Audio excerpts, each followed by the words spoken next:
Six childhood friends grow into the strongest hunters to ever live, conquering various treasure vaults and obtaining prestigious relics. But their leader is the most mysterious of them all, housing the highest level, but it seems he has a secret to the madness. The anime opens with a flashback following six childhood friends all striving to become rich and famous, all agreeing to become heroes together living in the imperial capital of Zabridia.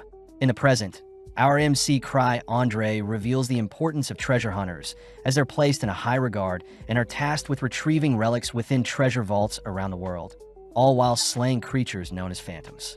Cry is seen visiting the clan First Step, intrigued as they're holding interviews for new members. Plus, clans are unique since they're meant to be a collection of parties. Cry admits that he had failed in the past to get strong, but as Cry lines up to enter the building, he is suddenly greeted by Ruda Runbeck, a level 3 hunter. Runda says Cry seems the most approachable out of everyone in line. But sadly, Cry has no interest in making friends, surprised to hear Runda had been going solo up until now, but needs help conquering the White Wolf's Den treasure vault. Runda says she wants to find a party to conquer said vault, but Greg Zangief, a level 4 hunter, speaks up, mocking Runda for attempting the White Wolf's Den solo at level 3. Greg says Runda will be considered an amateur in the First Step clan, advising her to go home, but this causes Runda to ready her blades preparing to duel Greg. Luckily, while Simon orders everyone to stop, reassuring Cry as he seems to be strangely keeping his face hidden from others. Heading inside, Runda is amazed at the assortment of hunters present, learning that Cry has visited the place 5 times already, feeling bad for him. Cry says people with talent will easily climb the ranks, whilst those without cling on to what they have. But Runda asks why a crowd is forming. Something Cry knows is due to Arc Brave members being present. Apparently, Arc Brave is the strongest party present, and they even managed to complete a level 7 vault with only 6 members. Arc Rodan is the leader, housing a hunter level of 7, but rumor has it that no one has ever been recruited by them at these events. Runda wonders why there is a table vacant, prompting Greg to appear again, scolding Runda for not knowing that the table belongs to the party that first founded First Step, the Grievers. The Grievers were a bunch of kids that came to the capital and shocked the world with their skills, ultimately forming the Grieving Souls Party, and is coincidentally a party composed of Cry's childhood friends. Greg suspects that the Grievers are recruiting people, hence the big event. But out of nowhere, Gilbert Bush demands to meet the Grievers, crying that his level 4 status should grant him a spot in the party. Stepping up, Tino Shade, a level 4 hunter, prepares to silence Gilbert, but Lyle tries calming Tino down. Tino says her mentor would have done the same, but Lyle says the Vice Master will get angry if something happens at the event. Sadly, the crowd encourages the brawl, making room as Gilbert draws his sword, all whilst Tino begins bouncing in place. Cry orders Runda to leave the building as it's about to get messy, but as Tino draws her blade ready to clash with Gilbert, she suddenly detects someone familiar nearby. Having noticed Cry in the crowd, Tino completely ignores the duel, allowing Gilbert to attack the air, all whilst Tino rushes towards Cry, frightening and uncovering his identity as the leader of the Grievers. Apparently, the Grievers are a 6-man army with Cry being their leader, the strongest out of the bunch. Flashing back, we see Cry and his party taking on beginner vaults in record time, but on a particular day, Cry was rescued by one of his childhood friends. Cry found it strange that his 5 party members excelled monstrously compared to himself, so Cry reasoned he should leave as he would only be holding them back. Surprisingly, Cry was offered the position of leader in their group, but Cry had never asked for such a thing, cutting to the present where Greg and Runda are in disbelief that Cry is the clan master of First Step. Ark is seen trying to start a conversation with Cry, but Tino immediately calls out Ark for having ulterior motives, prompting Ark to commend Cry for observing the crowd with a disguise.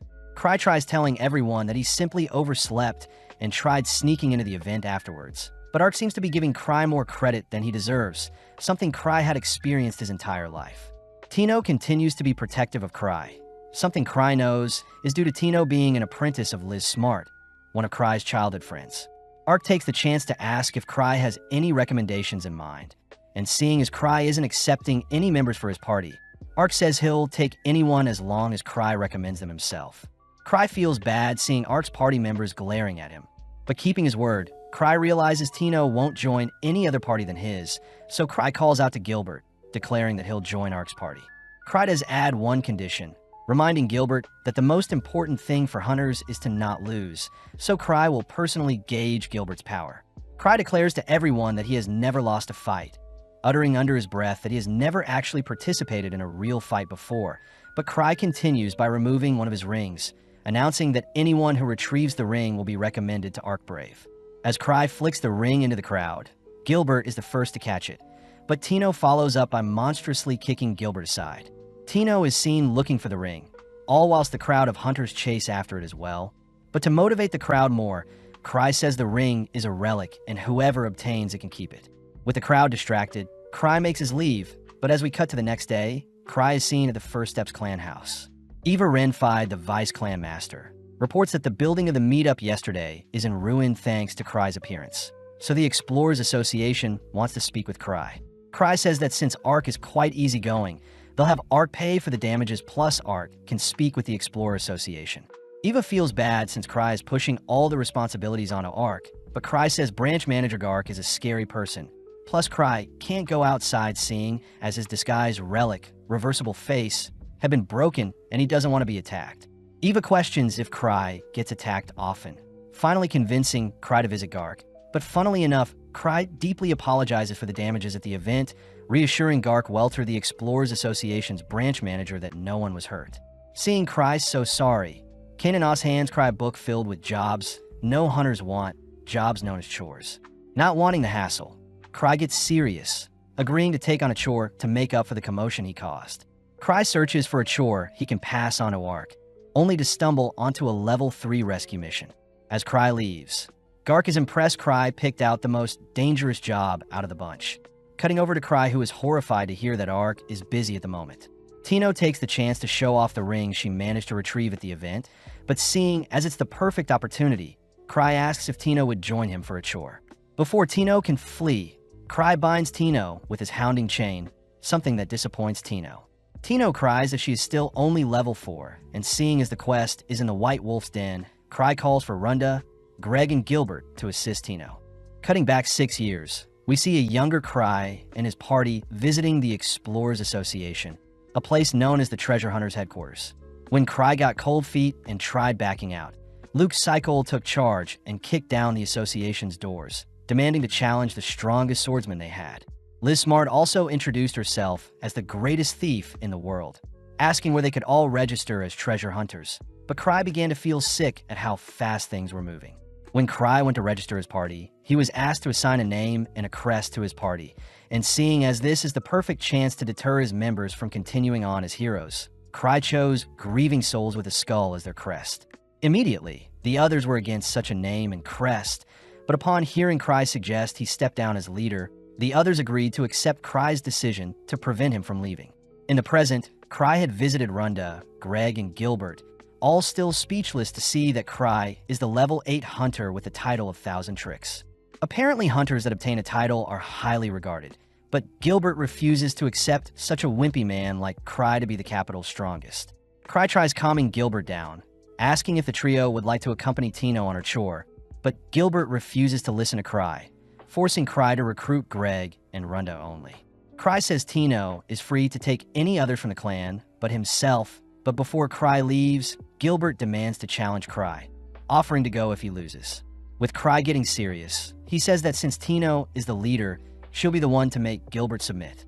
With the challengers getting ready, we see Tino showing off her flexibility to Cry, but Gilbert is more fixated on defeating Tino, so he can duel Cry. Tino reminds Gilbert that Cry is level 8 compared to a fly like Gilbert, who is level 4. But to make things fair, Tino says she won't be using any of her weapons. Cry says that although Tino and Gilbert are both level 4, Tino should be slightly stronger since she has battle experience. But Gilbert's Purgatorial Sword relic could be an issue. Surprisingly, Gilbert tosses aside his sword to match Tino, but before the duel starts, Tino demands to get ice cream with Cry if she wins. With Cry agreeing, Tino starts the duel by lunging towards Gilbert, missing a strike to his head only to launch him aside with a spinning kick. Sadly, Gilbert refuses to give in, charging at Tino, but she simply replies with a leg lock, demanding that Gilbert apologize to Cry as she tightens her hold on Gilbert. Pissed, Gilbert breaks out of Tino's bind, but is put to sleep shortly after by a decisive strike to the neck. With Tino asking for praise from Cry, Gilbert is seen barely conscious, revealing that at a very young age, he wielded a sword and defeated many adults with his swordplay, even heading to the capital and managing to conquer many treasure vaults at such a young age. In the present, Tino advises Gilbert to pick up his sword if he wants to win, but Gilbert's pride refuses to let him. Gilbert admits that he wasn't as strong as he thought, suddenly hearing Cry say he knows Gilbert left his original party since he was too strong for them, shocking Gilbert as he wonders what Cry truly is capable of. Intrigued by Gilbert's blade, Cry nonchalantly heads over to inspect it. But before even grasping the blade, huge amounts of flames engulf Cry, horrifying Gilbert as Cry is able to draw out more power from the Purgatorial Blade. In this world, mana material is said to be the core substance, and treasure vaults are phenomenons when mana is condensed along with ley lines. Till this day, there are things to be discovered, and the White Wolf's Den is a treasure vault with many mysteries, a site originally inhabited by silver moon wolves. It wasn't until the wolves were hunted for their fur that the location became a vault and wolf phantoms started appearing, the primary reason why Cry refuses to take on the chore. Seeing Eva worried, Cry says Tino's four-man party can easily take on the job, but Eva is more curious about the spectacle that happened with Gilbert's sword. Cry cryptically says it was a simple trick even Gilbert could have pulled off, but Cry gets distracted admiring his relic rings and Gilbert's relic sword, annoying Eva as she reminds Cry that he can't be buying whatever relics he pleases. Cry reveals that his party members equally split any profit, feeling bad since he gets paid even though he doesn't do any work, but seeing as his relics are dead, Cry heads over to get them charged. Sitting down with some party members, Cry has his gear charged, only to hear reports of wayward phantoms appearing northwards, destroying an entire caravan. Apparently, even level 3 guards couldn't stop the phantom, and now the Knights of the Third Order are dead set on exterminating the threat, especially since it looked like a wolf and was near the White Wolf's Den. The gang suspect the den must have created such a creature, freaking Cry out when he hears that Rudolph Devount, a level 5 party, went missing in the den checking the job again. Cry realizes it was a rescue mission for Rudolph and his 5 other level 5 hunters, but as Cry tells the others that he sent Tino to retrieve the missing party, the duo fear Tino won't make it back. Cry chooses to excuse himself, wondering if Gilbert charged his sword before heading out, but at the same time, we see Tino and her party deep in a forest. Tino reminds the gang that such a mission won't be easy, hence why they were asked to write their wills. But Greg fears that their 4-man party is too random to take on any extraordinary quests. Tino corrects Greg, declaring that Cry is far more calculating than anyone they've met, inspiring the gang to continue forward as they have full faith in Cry's decision to give them the job. At the same time, we see Cry about to puke, blaming himself for sending Tino and the gang on an impossible mission. Seeing as he has to right his wrong, Cry heads over to open a secret passage near a bookshelf, reasoning he should stop the gang and hand over the job to someone else more qualified. At night, we see the gang making good progress through the woods, but suddenly a phantom attacks them. Greg is mortified to see the creature equipped with armor and a sword, but Tino cries that they must overcome such a creature. Back with Cry, we see him sifting through his assortments of relics, stashing up on items he may need, but before he can head out, Eva asks what he is doing. Eva is happy to see Cry is worried about Tino and the others, but spots Cry wearing a Citri slime, an item that violates Imperial law. Just like that, Cry heads onto his balcony, activating his Night Hiker relic only to rocket towards the gang. Flashing back, we see Cry's newly formed Grieving Souls party reporting on their first week of vault hunting, all amazed that they encountered a level 4 Cyclops in a level 1 vault. Overhearing their conversation, a drunk adventurer accuses the kids of lying, but the man is shocked to see the gang have brought back the monster's head. Working together, Tino and her party manage to slay the phantom before them, but they're confused as to why such a creature appeared near a level 3 vault. Tino asks why Gilbert didn't use any flame magic, but Gilbert admits that his blade is out of mana, making Runda suggest they retreat for now. Tino stands strong, declaring that they'll continue on no matter what, plus they must hurry since the people they need to rescue might still be alive, egging the others to follow after Tino. With the gang making it to the entrance of the vault, they notice multiple wolf monsters decked out in bows and guns, and it seems their larger bodies are forcing them to remain outside and stand guard. Gilbert suggests that he rush head-on into the swarm and get rid of their weapons, but Tino calls Gilbert a fool, declaring that it's her duty to ensure everyone makes it back alive. Tino says herself and Runda will use their speed to draw the monsters towards them, and only then will Greg and Gilbert attack them, rendering their long-ranged weapons useless. At the same time, we see Cry soaring through the air to reach Tino as fast as he can, all whilst the gang begin making their way into the vault, slowly carving through the wolves they face. Tino is impressed by the others' abilities, glad to see they all have a sense of teamwork, as Gilbert and Greg are relatively strong and have experience fighting. Runda, on the other hand, understands how she can distract and locate enemies, allowing Tino to deal any finishing blows, a party Tino wholeheartedly believes Cry had designed intentionally. As Gilbert clashes blades with the enemy, he is reminded of the moment he left his team, feeling a little bad since he outgrew them quite quickly. With Gilbert a little distracted, Greg charges the wolf Gilbert is dueling, allowing Gilbert to execute the monster. Moving deeper into the vault, Tino begins inspecting the surroundings, only to report a strong presence nearby that belongs to the boss.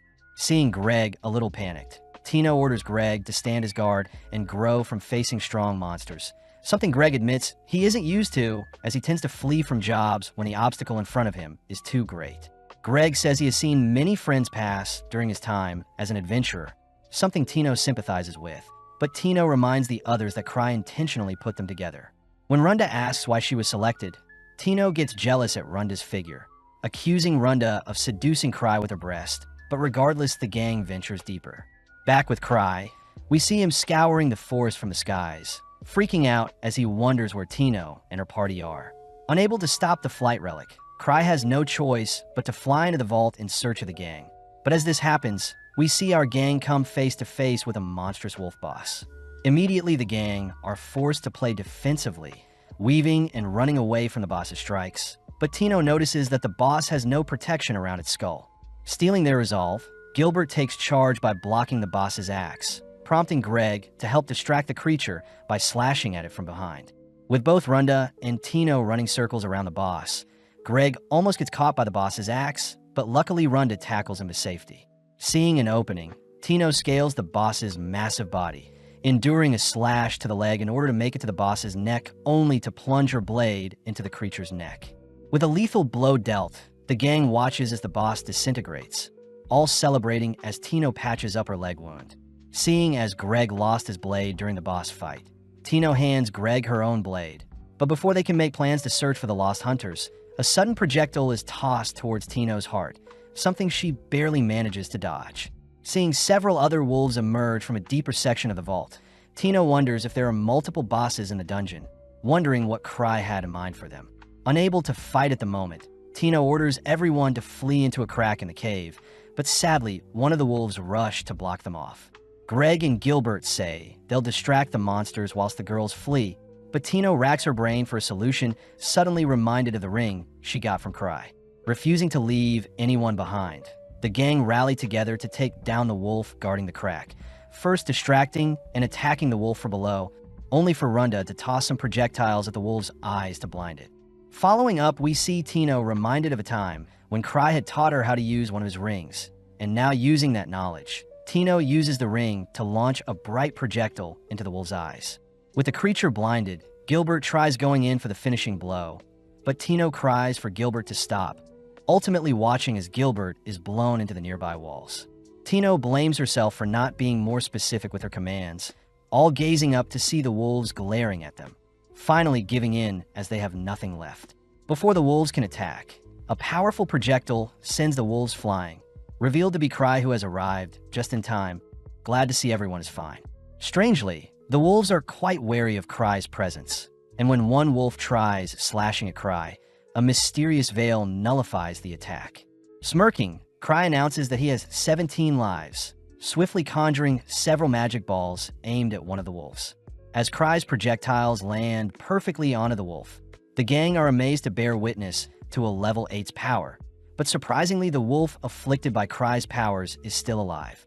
Cry admits that his magic balls are just shooting rings meant for show, beginning to freak out as the wolves before him are creatures he's never seen before. Seeing no other choice, Cry launches his special item around his neck into the air, only to ignite it to create a smoke screen. With everyone ordered to run, the gang are grateful to Cry for running in the rear guard since Tino is hurt, but Cry says he didn't mean to, as he is just slow. Tino is reminded of the first time she met Cry, flashing back to a time when a young Tino was almost captured by some thugs, but suddenly Cry and his party showed up unintentionally rescuing her. Having made it to safety, Cry commends Tino for staying alive up until now, and seeing as Tino is injured, Cry makes use of a healing relic to instantly patch up her leg wound. Seeing as escape is their #1 priority, Cry takes the lead and begins escorting the gang through the cave, but secretly he has no idea where he is going. In the past, Cry had shown off all the relics he collected to his party, making his party jealous as they wanted Cry to pick out a relic for each of them. Some of the girls were curious about a particular magic bag that could store an infinite amount of items, but Cry says it can only store chocolate. Liz had put on a mysterious ring. An item Cry is impressed didn't tear Liz's body into pieces. As for Luke, he picked up a curse sword, but was able to stop himself from going crazy. As the gang follows Cry, he says the White Wolf Den is impossible to navigate since it's like a maze, and every time Cry turns to check the flank, so does everyone else. Gilbert speaks up, asking what Cry's plan is, but Tino butts in stating that they must figure out what Cry is thinking themselves. Tino also adds that the direction they're heading is the opposite of the exit, annoying Cry, but regardless, they continue onwards. As they reach a fork in their path, Cry attempts to go one direction, but the others suddenly scream that they can sense the lost hunters nearby, something that even surprises Cry. The gang are happy to see Rudolph and his members are barely alive, and seeing as everyone is famished, Cry makes use of his magic bag, feeding everyone some chocolate. Tino can't help but gobble up the chocolate, admiring how calm and cool Cry is. But as Greg speaks with Rudolph, Rudolph reports that a single phantom with a skull covering its entire face wiped out his entire party. Rudolph suspects that the soul hatred incarnate embodies the lingering curse of the Silver Moon, and is a creature on par with Thousand Swords, the capital's strongest swordsman. Cry recognizes the swordsman to be one of his childhood friends, Luke Cycle, a level 6 hunter. Cry doubts the creature can actually be that strong, but seeing as their current party isn't capable of taking on such a creature, Cry says they should escape for now, allowing Tino to take it from here. Tino starts by leading the gang back to the boss chamber they fled from, and with everyone agreeing to make it out alive, Cry notes how he only has 5 safety rings left, meaning a 6th strike will be lethal for him. Cry also knows that his remaining relics won't even phase the enemy, but when the gang spot a monstrous entity approaching them, they all ready their weapons. Cry realizes he can use his Night Hiker to dive the attacker and sacrifice one of his lives. But when the actual boss appears, its sheer aura sends shivers down everyone's spine. Strangely, a second masked figure appears behind the phantom, instantly kicking it into a nearby wall, someone Cry recognizes as Liz. Liz first asks if the people with Cry are new members, but Cry reassures Liz they aren't, pleasing Liz as she removes her mask. Liz gets annoyed seeing as the others don't recognize her. Plus, Liz revealed that she had to come get Cry, feeling ashamed as Liz had entrusted that Tino would be able to handle missions on her own, choosing to glare at Tino, who tries hiding behind Cry. When Gilbert tries diffusing the tension, Liz monstrously kicks him into the wall, turning back to face Tino, only to question if Tino was someone she should have taken up as an apprentice in the first place. With Tino unable to do anything but sincerely apologize, Cry is forced to step in, finally able to calm Liz down.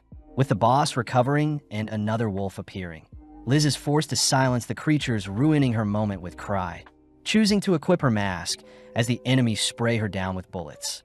Activating her technique, Liz manages to slow down time, nonchalantly catching and nullifying the gun spray. Liz takes the chance to educate Tino on how to slay armored creatures, uttering that Tino must simply slay them whilst they're in their armor, demonstrating by slashing up the armored wolf with a single kick. Seeing the boss thrust its blade towards her, Liz chooses to catch the blade, demanding to know why Tino found the boss so difficult to defeat, as Liz herself lands a disgusting knee onto the boss. Liz continues by dragging and slamming the boss into the ground, reminding Tino that she is far too weak and that she needs to grow stronger if she even wants to compare to Liz herself. Unable to handle the criticism, Tino begins to cry, something that makes Cry feel bad for her. As Liz finishes off the boss, Cry reveals that Luke and Liz used to spar each other constantly, and is the reason why they're so strong today. Plus, Liz is the fastest thing to exist in this world, moving faster than her shadow, can keep up hence her title of Stifled Shadow, the level 6 hunter. With Liz now calm, she jumps into Cry's arms, happy to see Cry again.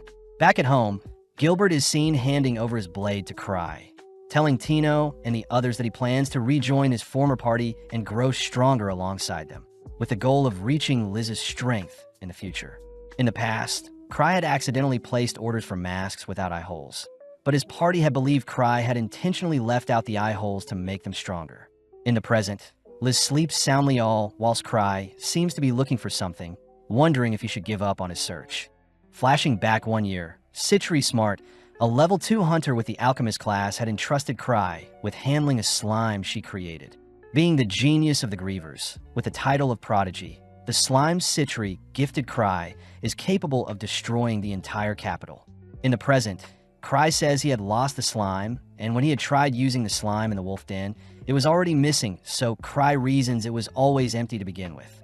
As Cry tries to forget about this slime, we cut to some hunters exploring the wolf den, having heard from the association that there are anomalies that lie dormant in the den.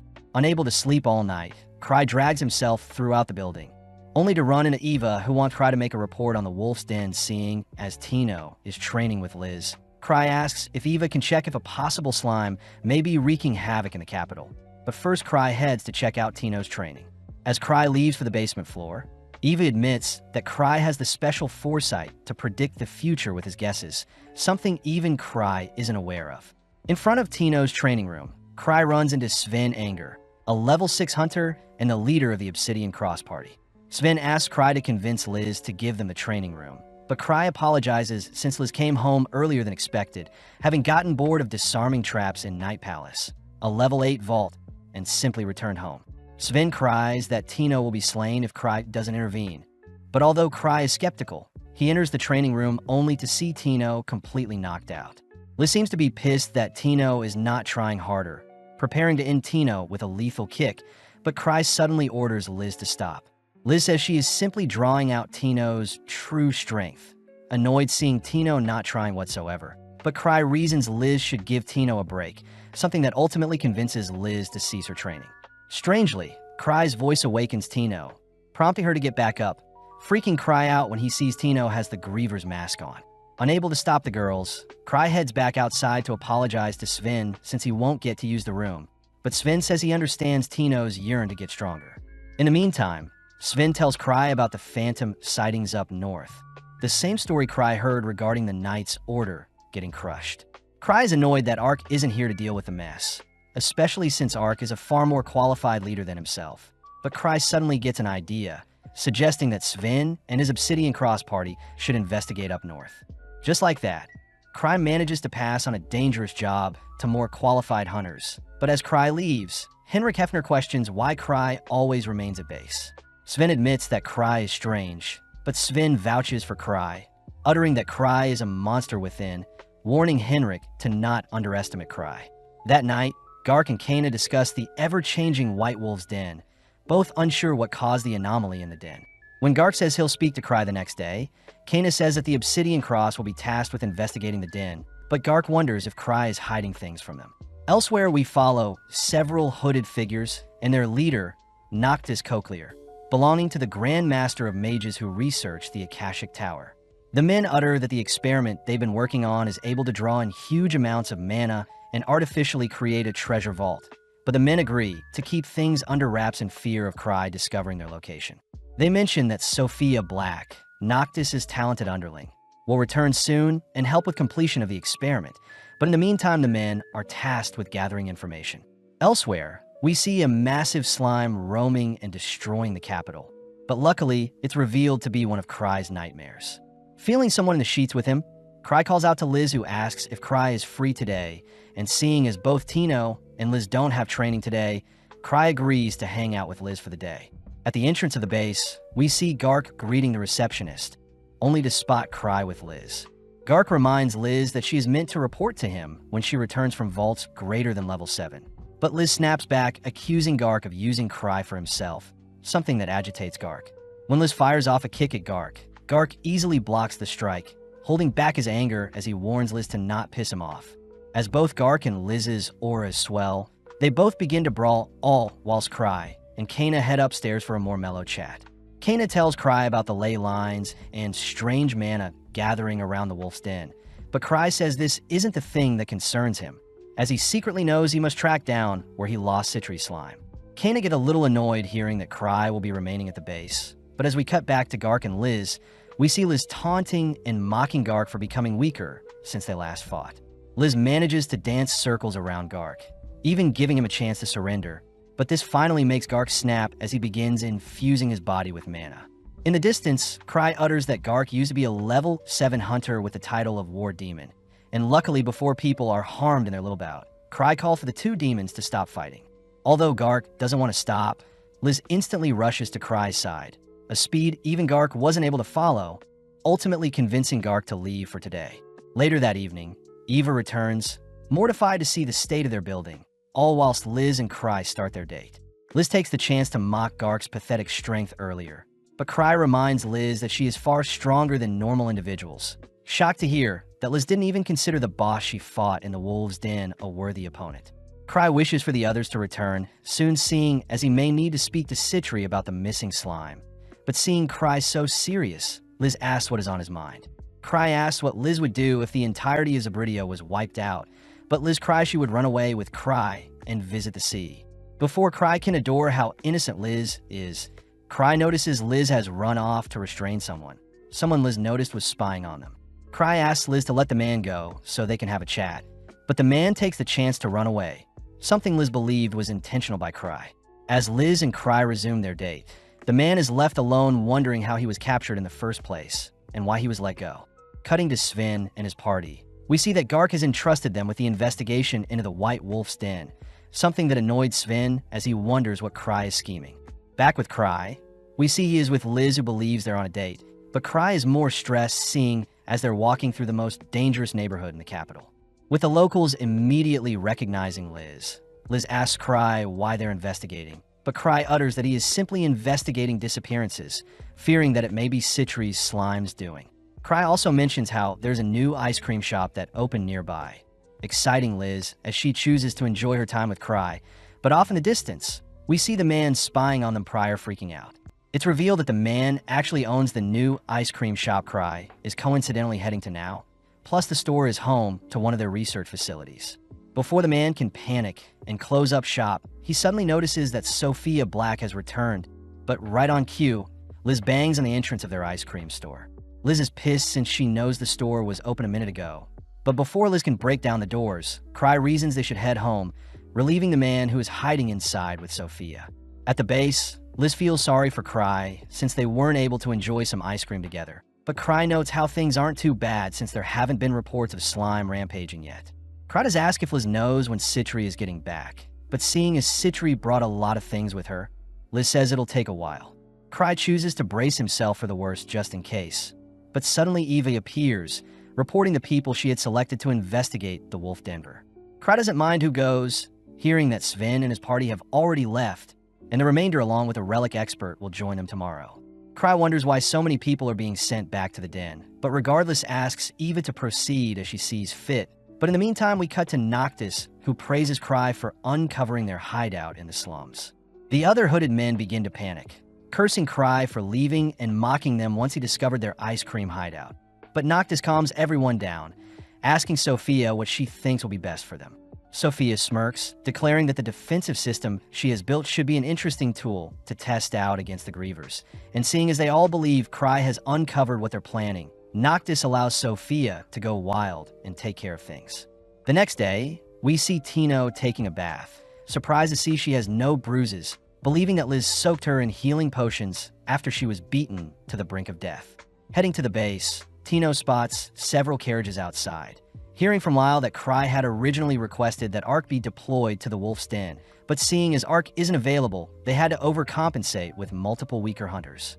Tino wonders if the den had become more dangerous since they last stepped foot in it, but just then Cry appears, asking why so many people have gathered.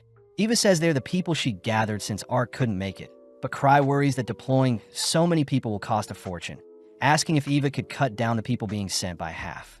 Hearing this, the crowd begins to despair seeing as Cry is sending them to their deaths, but Cry reassures everyone that a measly level 3 vault is nothing. Seeing the crowd even more panicked than ever, Cry hears that Gark has pulled together additional funding to pay the hunters, but Cry wonders if the Citri slime could be in the Wolf's Den. Cry chooses to allow the hunters to be deployed as normal. But his change of attitude freaks out the crowd. And to make things worse, Liz appears declaring that she wouldn't have taken half of the hunters gathered here, seeing how pathetic they all are. When the crowd accuses Liz of not understanding them since she is a genius, Liz snaps back, pointing out how disgusting and worthless they all sound, choosing to leap towards Cry's location only to ask if she and Tino can take on the job. Cry immediately refuses, fearing that Tino will suffer. So Cry says the hunters gathered will proceed as planned, but suddenly Eva asks if Cry will be leading the hunters during their investigation. As the crowd begins cheering for Cry, Cry is coerced into leading the group, and seeing as he has no way out, Cry agrees to go, but he says Sven will take charge until Cry himself shows up.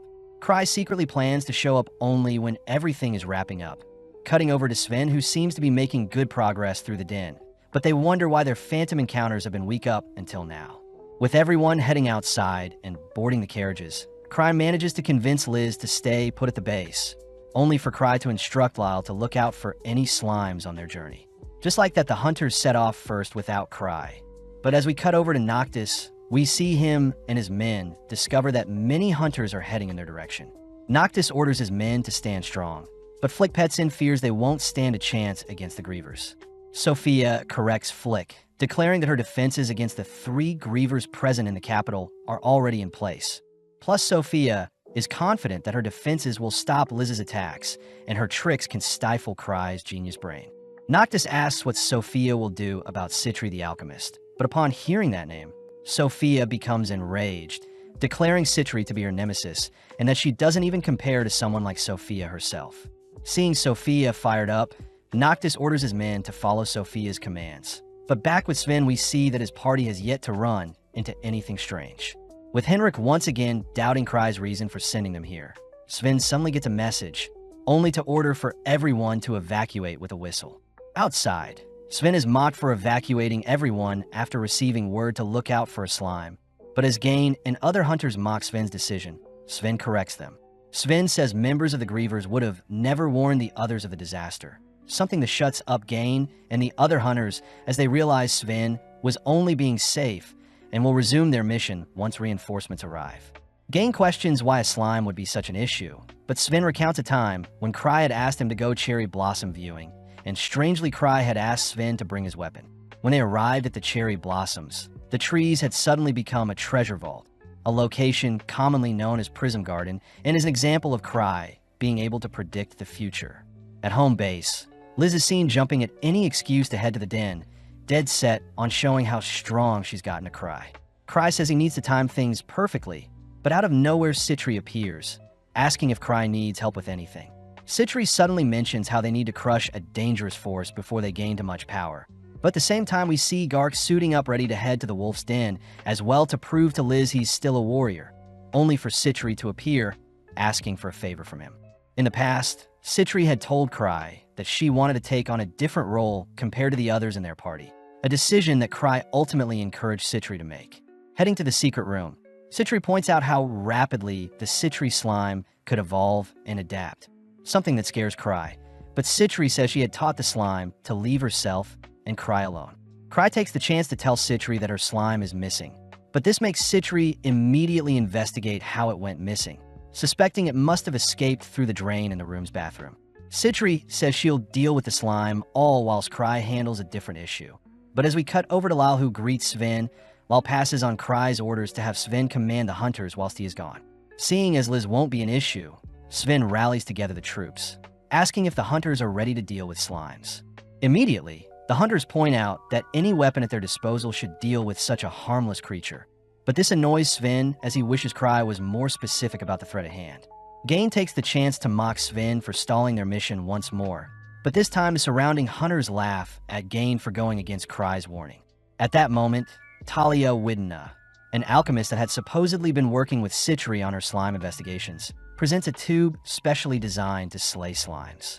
Following Noctis, he is seen being fed information regarding the hunters at the Wolf's Den, with numbers totaling just under 100 and only a few have titles. As Sven starts the operation, he chooses to send small parties into the den, ordering them to whistle and communicate if anything happens. But sadly, after a whole day of searching, Sven is baffled to have not encountered anything but phantom wolves in the Denver. With so many injured, Sven wonders if Cry was wrong, all whilst Gain voices how disappointed he is in Sven. Luckily, Sven stays resilient, wanting to see the mission till the very end, but as night falls we see Gain heading into the woods to take a leak. Whilst Gain is berating how spineless Sven is, he suddenly hears a strange noise nearby, choosing to investigate it before sounding his whistle. In the distance, Gain notices two hooded figures standing before a monstrous wolf. Listening in as Hose and Tage discuss plans to further inject the creature with a strange substance. Before the hooded men can act, Gain rushes towards the men, announcing himself as a hunter only to begin beating up the hooded men. Gain chooses to take out Tage first, but whilst he is distracted, Hose manages to inject the creature with the syringe, forcing it to undergo a mutation. In mere moments, the creature's body begins to melt and ooze like a slime. And as the creature roars, we cut back to Sven and the others who hear a whistle out in the woods. Recognizing the whistle, Sven immediately orders all the hunters to ready themselves for whatever is in the forest, all whilst Talia follows the gang. With Sven counting his troops, he hears that Gain was last seen in the forest, but luckily Gain appears to have lost an arm but had managed to escape. Not too soon after, a disgusting ooze like slime emerges from the forest clearing, prompting Sven to fire an arrow at the creature, but it doesn't faze the creature. As the creature worms its way towards the hunters, they try their best to barrage the creature with various magic spells, all whilst Henrik begins healing Gain. Gain reports that strange men in hoods injected a phantom to create the slime, and seeing as Sven's attacks, nor any physical or magical spells are working on the monster, Sven orders for the hunters to evade and box in the slime. Seeing the creature devouring several hunters, Sven asks Talia to hand over the slime slaying vial, only to begin leading the slime away from the others. Seeing the slime bounce after him, Sven uses the opening to sneak the vial onto the creature's landing point, only to watch the vial blow up within the slime. Sadly, such a small explosion doesn't faze the creature as it tanks the explosion only to continue its march towards the hunters. With Sven out of ideas, he racks his brain for a solution, only to be surprised to see that Citri has arrived, uttering that the slime before them nullifies magic. Citri says that Cry had allowed her to take charge of the mission, revealing that the slime before them is encased in a force field that negates all attacks. And seeing as the creature is melting, Citri suspects it's trying to replenish its mana, hence why it targets beings with the most absorbed mana like herself. Citri feels sorry for the phantom as it had to take part in a failed experiment, and seeing as she should put the creature out of its misery, Citri tosses a piece of anti-metal at the creature, ordering Sven to shoot the metal. In an instant, the metal explodes, wiping out a chunk of the slime, but this is enough to slay the slime for good. Gark appears, revealed to have given Citri a ride, but more importantly, Citri says she knows who is behind this mess. Following Noctis, he is mortified to learn that Citri was able to take down their transmogrified monster, but at the same time Citri tells the others that the Akashic Tower is behind this incident. The hunters are immediately skeptical seeing as Noctis is meant to have been banished from the kingdom. But Citri says she had been hunting down Noctis for a long time, plus the anomalies in the Wolf's Den reinforce her suspicions. At that moment, Talia points out that the enemy must have a base below the den, something Citri agrees with. Citri says they should first interrogate the men Gain attacked, apologizing in advance since she used up all the anti-mana metal she had, but she will still do her best to fill in for Cry. As Citri heads out to make her analysis, Sven warns Hendrik to not be fooled by Citri's good girl act, especially since Citri is a monster just like the other grievers. In the meantime, Liz rides Cry, begging him to go to the den and assist Citri, but sadly Cry forbids it all whilst Tino shyly stands idly by. Back with Flick, he's annoyed that Sophia wants them to send out monsters one at a time, plus she hasn't been communicating with them as planned. Refusing to embarrass themselves in front of Noctis, Flick orders for all of their monsters to be released at once. But as we cut back to Citri, we see her and the others interrogating Hose and Tage. Citri knows that disciples of Noctis would never willingly betray their master, so Citri declares she'll use a special potion to make them speak. Immediately, Adoria, a member of the government, reminds Citri that using such a potion would be like brainwashing someone and that it is illegal. When Gark himself steps up to calm Citri down, Citri reveals that the potion is merely colored water, even drinking the potion to prove it was a joke. Sadly, a large howl can be heard off in the distance, followed by the thumping of another red slime in the distance. Citri says different slimes have different magic barriers, and seeing as they need time to figure things out, Citri orders for several hunters, including Lyle, to stand as defense. When a monster approaches Lyle, it throws out a punch that strangely eats away at Lyle's defense, forcing him to toss away the shield to keep his arm. As mages launch fireballs at the slime, Citri notices it evades by spinning, a technique that it uses to attack as well. Gark fears that his axe will do nothing to such a creature, and seeing as they can't wait for the creature to tire itself out, Citri says they need to focus their attacks on a single spot or nullify its magic barrier. Before Citri can give orders, another blue slime appears, prompting the hunters to ask Citri to issue a retreat order. Citri seems to be thinking hard, but out of nowhere Citri's demeanor changes, ordering for the mages to stop firing and everyone to step back and watch. Strangely, the blue and red slimes immediately begin clashing. A feature of the slimes, as their sole existence, is to absorb other things with the greatest mana capacity. Within mere moments, several other slimes appear, but they all seem to be brawling with each other. But off to the side, Talia strangely utters that the slimes were meant to be sent one at a time. Cutting over to Noctis, he heavily berates his men for not listening to Sophia. Plus, Sophia is finally communicating with them, revealing that Gark, the retired hero, is also present against the hunters.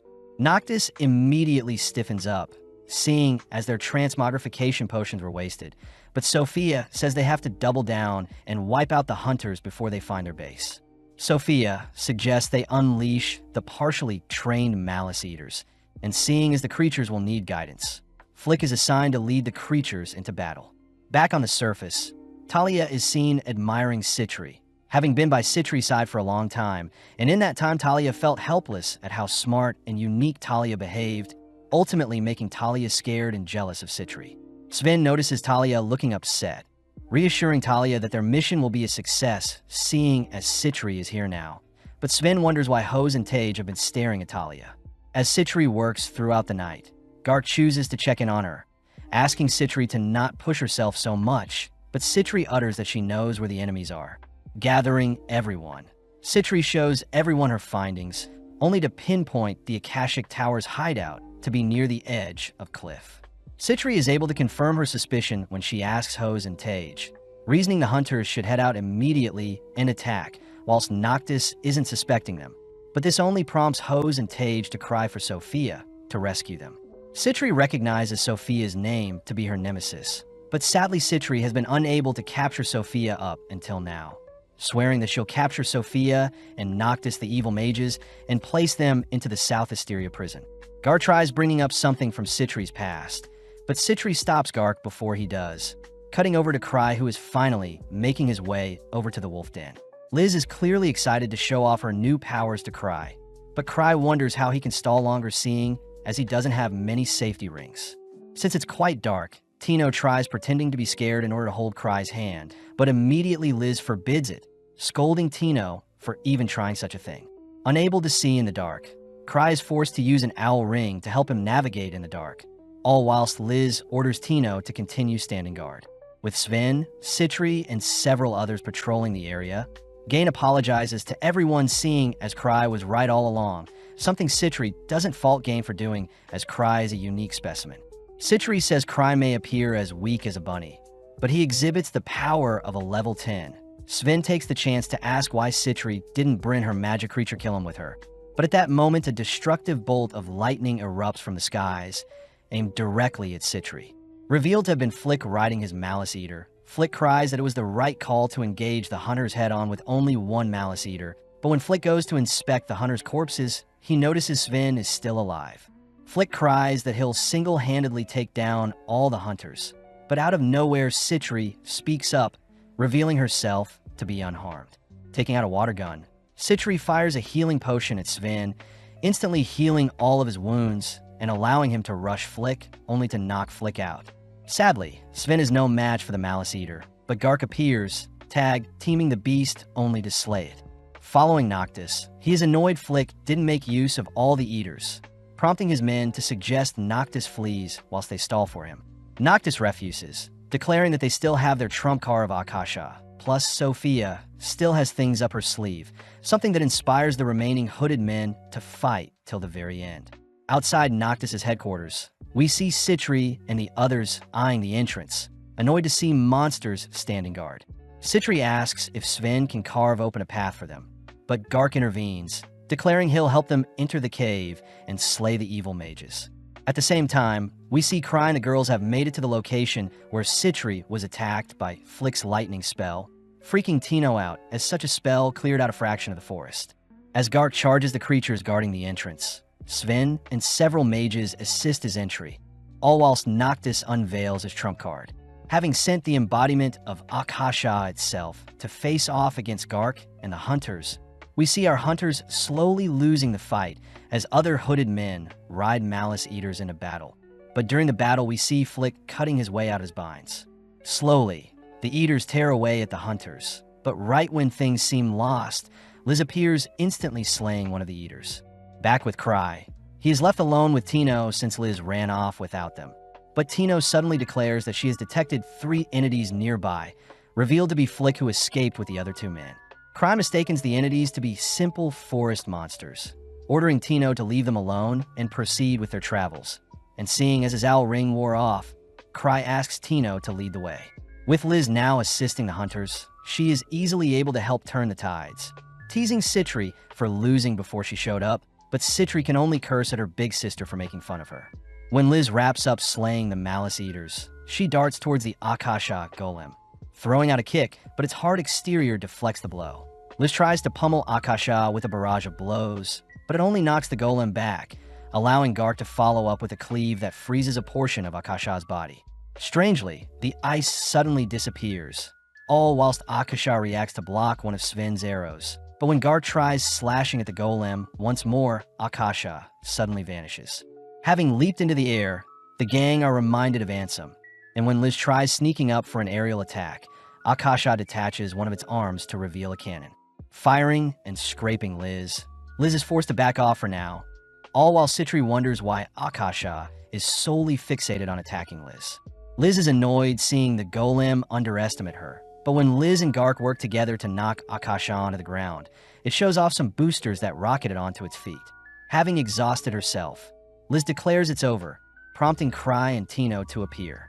Liz apologizes since she wasn't able to defeat Akasha before Cry showed up, but out of nowhere the golem locks on a Cry, suddenly flying towards him.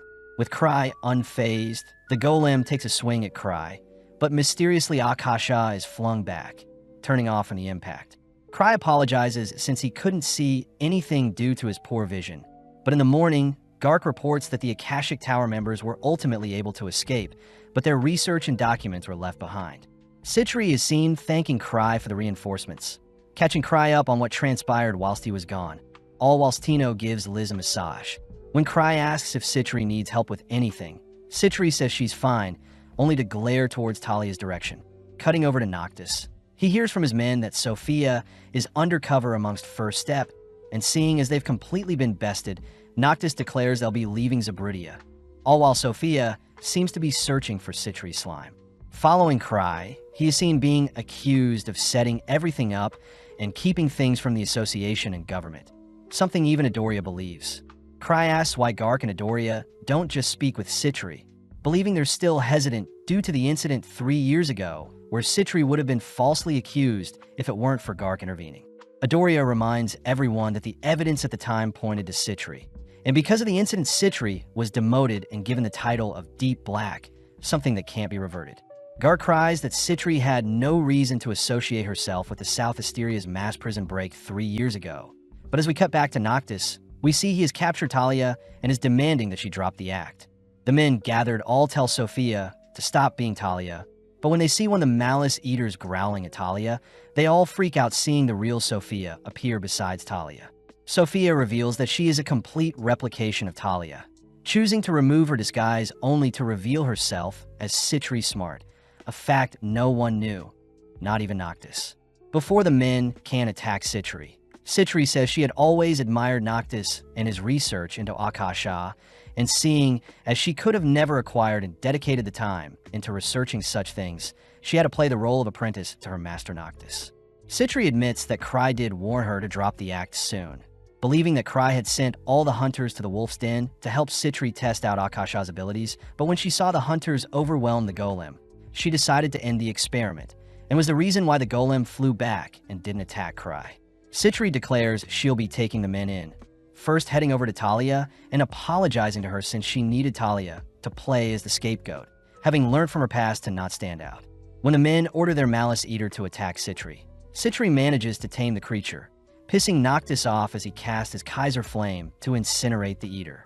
Citri uses the opportunity to unveil her Citri Slime, a creature that could devour anything and grows with the amount of mana it consumes. And seeing as there is no hope of defeating Citri, as is, Noctis chooses to flee, leaving his underlings to stall. Sadly, when Noctis heads for the exit, a strange being pushes him back. A creature Citri reveals to be her own Chimera Killium, a creature created from the leftover parts from Noctis's previous experiments. With Citri donning her Griever's mask, she orders Killium to slay Noctis, only to cut to later that day, where Cry is surprised to hear that the Akashic Tower members have all been captured, but their memories seem to be missing. Citri also mentions that Talia was caught in the crossfire, but Cry has no idea what she's talking about, only nodding and agreeing to fulfill any future requests Citri may have. Holding another meeting with Gark and Andoria, Cry asks if he could have the Akasha Golem and the Malice Eaters. Outside, Citri is glad that Cry was present as they managed to obtain the Malice Eater, but not the Golem. With Citri heading to pick up the Eaters, Gark asks to speak with Cry, reporting that Arnold Hale, a level 7 hunter from Nebula Noob's The Land of Fog, has arrived at the capital. Cry says he doesn't really care who Arnold is, but Gark reminds Cry that Arnold had taken down a lightning dragon in the past, but Cry mentions he also took down a dragon as well. Gark gleefully laughs, apologizing for not knowing only to pat Cry on the back, accidentally destroying one of Cry's safety rings, all whilst asking Cry to not start trouble with Arnold. As Gark leaves, Cry notices a familiar-looking poster, surprised that the annual Zaberdian auction is occurring soon, and is an auction that shows off many rare relics. Cry panics, seeing as he has no funds, plus he can't keep borrowing money from Citri. But at that moment, Chloe Welter calls out to Cry, someone Cry remembers works as a receptionist and is Gark's niece. Chloe asks why her uncle has been so happy lately, but Cry doesn't know, suspecting it may have something to do with Arnold from the Falling Fog. As Citri appears, Cry heads out with Citri, passing through the yard only to be brushed by some interesting people. As we follow Chloe, she greets Arnold and his party, only for us to cut back to Cry, who sees Chloe has tamed the Malice Eater given to her. Given the name Drink, Citri says their pet won't harm Cry or herself. But when Drink leaps into Cry's arms, it begins picking away at the safety rings Cry has, forcing Citri to pull Drink away before it does too much damage. Cry fears that any more cuddling with Drink will drain the remainder of his safety rings. So Cry asks Citri when Lucia will come back and charge his relics. Citri suspects it'll take a while since Luke is off engaging the boss of their assigned vault, and Lucia and the others are choosing to stay with him until they're finished. Citri also remembers to hand Cry something, an item Cry recognizes as an Aspiration Manifest, a relic that lets a user store any one spell in it, just like the one Cry carries around his neck and acts as a lucky charm gifted to him by Lucia. Citri asks Cry to take good care of it, but as we cut to Arnold and his party, we see Jaster pissed that Chloe wasn't more scared when she laid eyes on Arnold. Ilaria manages to calm Jaster down, declaring that they'll work their way up to becoming the heroes in the capital as well, something that fires Arnold up as he squeezes the juice out of an apple. Back at the base, we see Citri giving her all to massage Cry, something that annoys Eva, but as Citri enjoys the moment, Cry says he still needs Lucia to recharge his relics. Citri suddenly gets an idea, first wrapping up her massage session with Cry only to gather several hunters to start an impromptu lesson to help Cry out. Citri declares that those who pass the class will be classified as a mage on par with Lucia, something that makes the hunters perk up, especially Chris Argent and Lapis Fulgur, members of the Starlight Party. Chris gets annoyed at Cry for zoning out, but Lapis calms Chris down, reminding her that Cry is Lucia's older brother and someone they should respect. Apparently, Starlight is a party composed of demi-humans called Noble Spirits, beings that have lived many years and are experts at magic. Lapis herself is level 6, whilst Chris is level 3, and their kind tends to look down on those that aren't great mages. Lapis asks if they can truly get as strong as Lucia, especially since Lucia is the most renowned mage in the capital. But Citri doesn't lie, only uttering that their training involves things Lucia would do often. Marietta and Nori chooses to go first, starting off by charging one of Cry's relics. but it seems to be taking longer than usual. Citri simply orders Marietta to continue until completion, and when Marietta is done, Citri simply hands Marietta some more relics charge. Citri explains that a mage's mana capacity normally stops growing around their teenage years, but as Marietta collapses from mana exhaustion, Citri reveals that a mage's mana capacity actually increases slightly every time a mage exhausts their mana. Chris says it takes a decent amount of time for someone to recover from mana exhaustion, but Citri takes out a unique liquid, dripping it into Marietta's mouth only for Marietta to strangely jump up. Citri adds that this was the method Lucia herself endured to improve as a mage, and seeing as Lapis and Chris are still hesitant, Citri points out how Starlight wants to recruit Lucia, but their members of Starlight aren't willing to endure as much as Lucia to grow. With Chris and Lapis refusing to be humiliated, they demand to start their training immediately, prompting Killiam to unveil a hoard of relics for them to charge.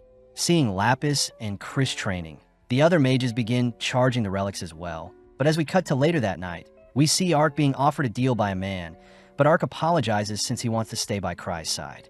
The man is amazed someone could be as powerful as Ark himself, someone who hails from the House of Rodan, but the man asks if Ark has met Earl Gladys yet. With Ark informing the man he hasn't, Ark suddenly turns to greet Lady Eclair Gladys. The next day, Cry and Citri visit Liz and Tino, but as Liz gets cleaned off, Citri begins inspecting Tino's body, amazed at how much Tino has grown. With Tino unable to move, Cry is forced to ask Citri to stop trying to take Tino for herself, prompting Tino to run off to fetch a towel for Liz.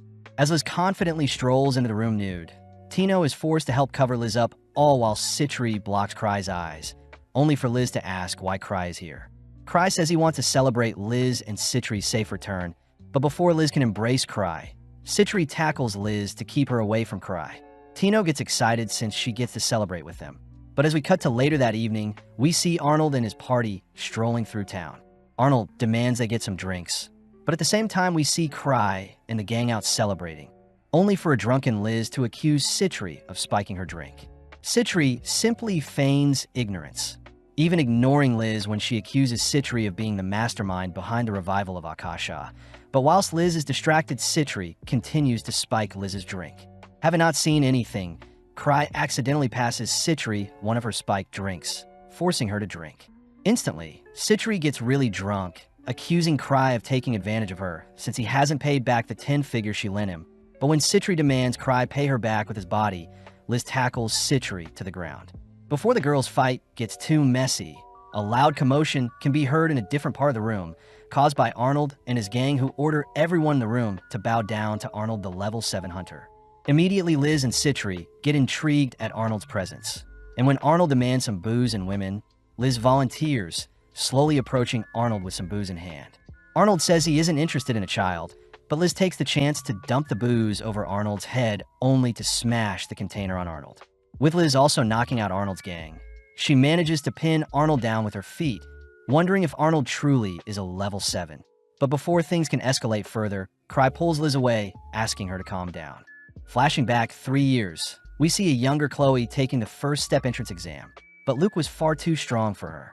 In the present, Chloe monitors other hunters as a receptionist for the Explorers Association, only for us to catch up with Cry, who feels bad, seeing as they should smooth things over with Arnold and his party. Eva suggests they get Gark to clear things up, but thinking of the lightning dragon Arnold slayed, Cry begins to crave dragon meat. Following Arnold and his party, they swear they'll make Liz pay, choosing to head to the association, but Chloe is surprised they aren't here to make a complaint. Arnold simply asks to know more about Liz, but Gark appears, gladly telling them about Liz and her behaviors. But Gark does spark the gang's interest when they hear Cry the level 8 hunter was in front of them. Gark says Cry won't attack them if they don't act up, and before Gark leaves, he relays Arnold a message from Cry regarding his hunger for Thunder Dragon meat. But this only pisses Arnold off more as he changes his target to Cry. Cutting to Cry, he shocks Eva when she hears Cry owes Citri over $10 billion. But Cry says Citri was reasonable enough to give him options to repay his debt. Citri says the first option would be for Cry to go to jail since he technically stole money from her. The second option is for Cry to marry Citri, that way their assets become unified, so technically he doesn't owe her anything. Cry wonders if he should just marry Citri. But Eva says Cry should be able to pay Citri back if he saves up money, But as Eva leaves, Cry thinks about what he should buy in the upcoming auction. With Arnold and his gang asking around, they're weirded out by the rumors of Cry seeing the future and never participating in treasure vault raids. But Arnold wonders if Cry is more of a tactician and had to rely on his teammates to reach level 8. Arnold declares he'll squash Cry to prove to everyone he is the strongest. But as we catch up with Cry, he is seen admiring the beautiful sky from his balcony. Out of nowhere, Tino appears, having since Cry needed something from her, and seeing as it's the perfect opportunity, Cry asks to borrow some money from Tino. Tino mentions how she still needs money to live, but Cry jokingly says he won't ask too much from her. Plus, Cry's 10 billion debt can be wiped out if he just marries Citri. Hearing this, Tino despairs, fearing that Citri will have Cry all to herself. But needing a change of scenery, Cry and Tino head out for a walk. Tino asks Cry why he doesn't just search for relics in treasure vaults and sell them for money. But Cry can't tell Tino that he is a fraud. But at the same time, we see Arnold and his gang scheming ways to attack Cry. Funnily enough, Cry runs into Arnold's party, prompting the boys to ready their weapons as they prepare to attack Cry. But Tino reminds the boys that Cry is a god. Cry offers to apologize on his knees to prevent a beating, but Tino continues to defend Cry, declaring that scum aren't worthy of Cry's time. Seeing as Arnold and his men aren't backing down, Cry reasons they should take things onto the street. But as a large crowd forms, Cry looks around to see if any of his clan members can back him up.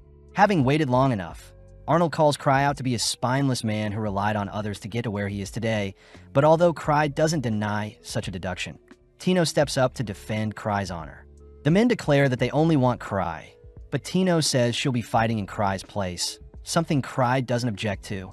Although the men don't want to hurt Tino, Tino charges towards Arnold, firing off several punches and kicks that don't faze Arnold whatsoever. As Cry scans the surrounding area, he remembers to cheer Tino on, but getting more infuriated by how cowardice Cry is, Arnold chooses to slam Tino's head into the ground, calling out Cry for being a fraud. Seeing Tino completely helpless, Cry finally steps up, declaring he'll need to subdue Arnold and his men only to activate the spell hidden in the relic around his neck. As we flash back, we see that Cry had asked Lucia to create a spell that would help him detain any enemy he desires, something Lucia ultimately made happen.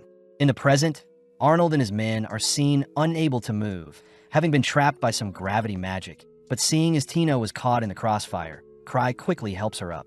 Cry tells Arnold that he is happy to accept any future challenges, but Arnold must first defeat Obsidian Cross, Starlight, and Arkbrave, the three parties within his clan, before Arnold can face Cry himself. With Cry leaving the scene, he chooses to treat Tino to a sweet treat, but Tino feels guilty for not being able to defeat Arnold, offering to conquer a vault and clear away Cry's debt in order to redeem herself. In the training hall, we see Citri helping with Liz's training, but Liz is bored facing replicas of Akasha. Saddened to hear she won't get to face the real thing. Citri brings up how Arnold attacked Cry, but he managed to escape by using one of Lucia's gravity spells, Tyrant's Order. The sisters joke about crushing him if he orders it, but as we follow Cry, he is seen asking Chloe why Arnold hates him. Chloe says Cry seems to have been disrespecting him, but when Cry fails to recall moments he was rude to Arnold, he ends up giving up. Before Cry leaves, Chloe asks why Cry failed her when she took her entrance exam with Luke, but Cry can't remember, so he says that Chloe can probably figure out the reason herself. Plus, Chloe is far more suited to be the association's receptionist rather than risk her life being a hunter. Just like that, Cry takes his leave, something Chloe admires about Cry as he is always so mysterious. But in actuality, Cry had failed Chloe 3 years ago since she was 14, 1 year below the minimum required age of 15.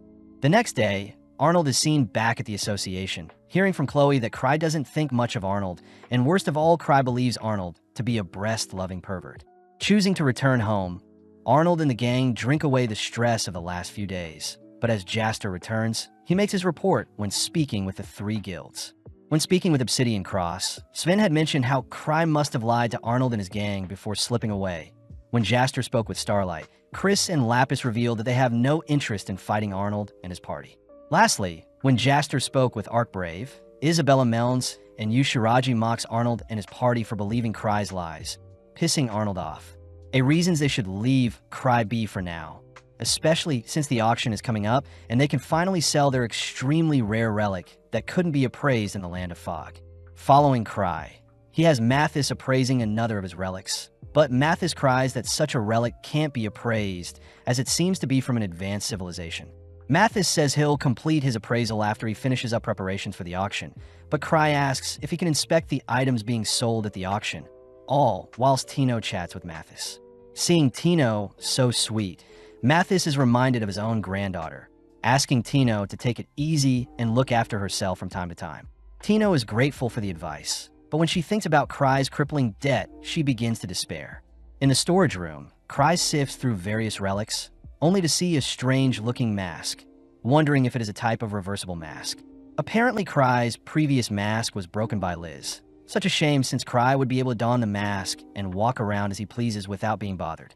Yearning to get his carefree life back, Cry asks who the owner of the mask is, wanting to purchase it before the auction.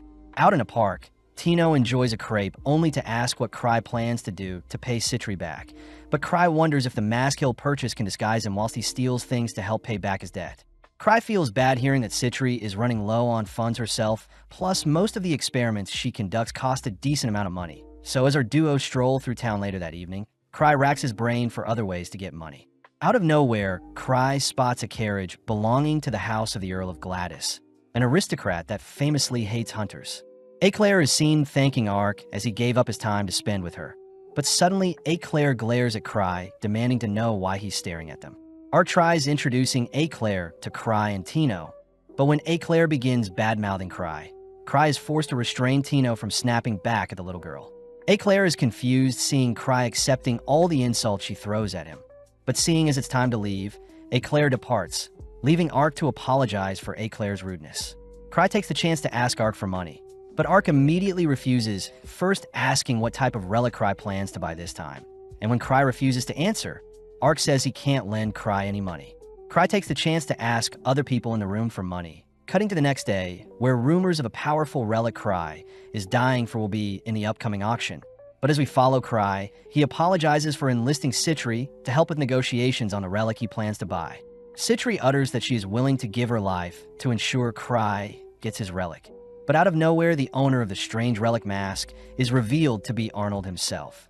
With A accompanying Arnold, Citri gets their negotiation talk started, mentioning how Arnold's scary-looking relic won't appeal to the buyers at the auction, so they should sell it cheap to Cry.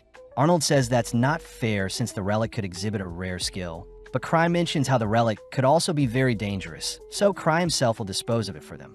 Arnold doesn't buy anything Cry says at first, but upon realizing who he is dealing with, Arnold suspects Cry is playing mind games with him and intentionally wants Arnold to keep the mask.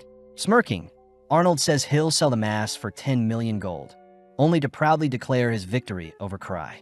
Cry is confused at the low price, but before Citri can help Cry pay for the mask, several hunters offer up a higher price for the mask, ultimately ending with Éclair offering an absurd amount for the mask. Back at home base, Cry is depressed since he didn't get the mask after all, and after that stir of people offering up millions for the mask, it seems it'll be auctioned up at the event after all. Mathis had appraised the mask to be quite dangerous, and thanks to the rumors of Cry searching for an all-powerful relic spread, Cry won't get his mask, plus he needs to continue saving to pay Citri back. At that moment, Citri appears, revealing that she had actually been saving some money for the day Cry and her get married, unveiling a total of 800 million gold.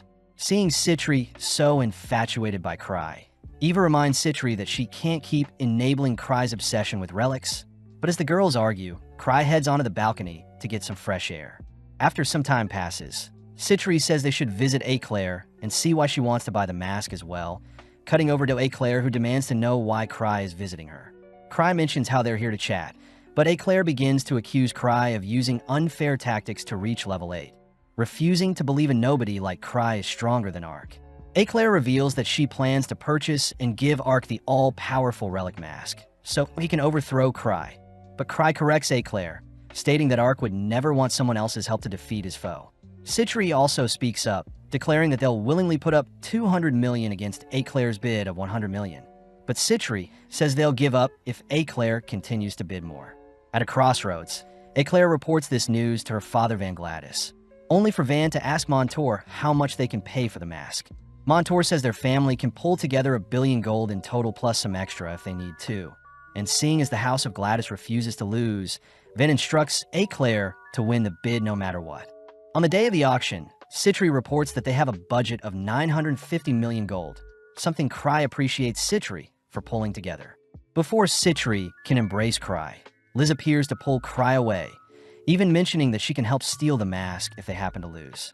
Arriving at the auction hall, Cry spots Tino hanging out with Runda, Greg, and Gilbert, all teasing Cry for stirring up so much trouble. Cry feels bad for not inviting Tino to come with him, so he gives Tino the role of being his agent, exciting Tino as she gets to raise the paddle to place a bid. With Tino promising Liz they'll win, Cry takes note of Eclair, who has arrived looking more confident than ever. But as the bidding begins, we cut to entry 14, where a massive mirror shield is sold for 15 million gold. In the stand, Liz is completely bored, something Cry apologizes for since the mask will be put up for bidding towards the end. Cry is forced to watch as various relics are wheeled onto the stage. But every time, Cry holds himself back from bidding, signaling to Tino to not place a bid just yet. Cry suddenly spots Tino checking on his behavior, forcing Cry to squirm as he wonders if he should buy multiple cheaper relics over an expensive one. Plus, Cry says he has an ace up his sleeve. With more and more relics being sold to other buyers, Cry prepares to give the signal to Tino to purchase the upcoming relic, but Cry stops himself, reasoning that it would be a betrayal of trust to Citri.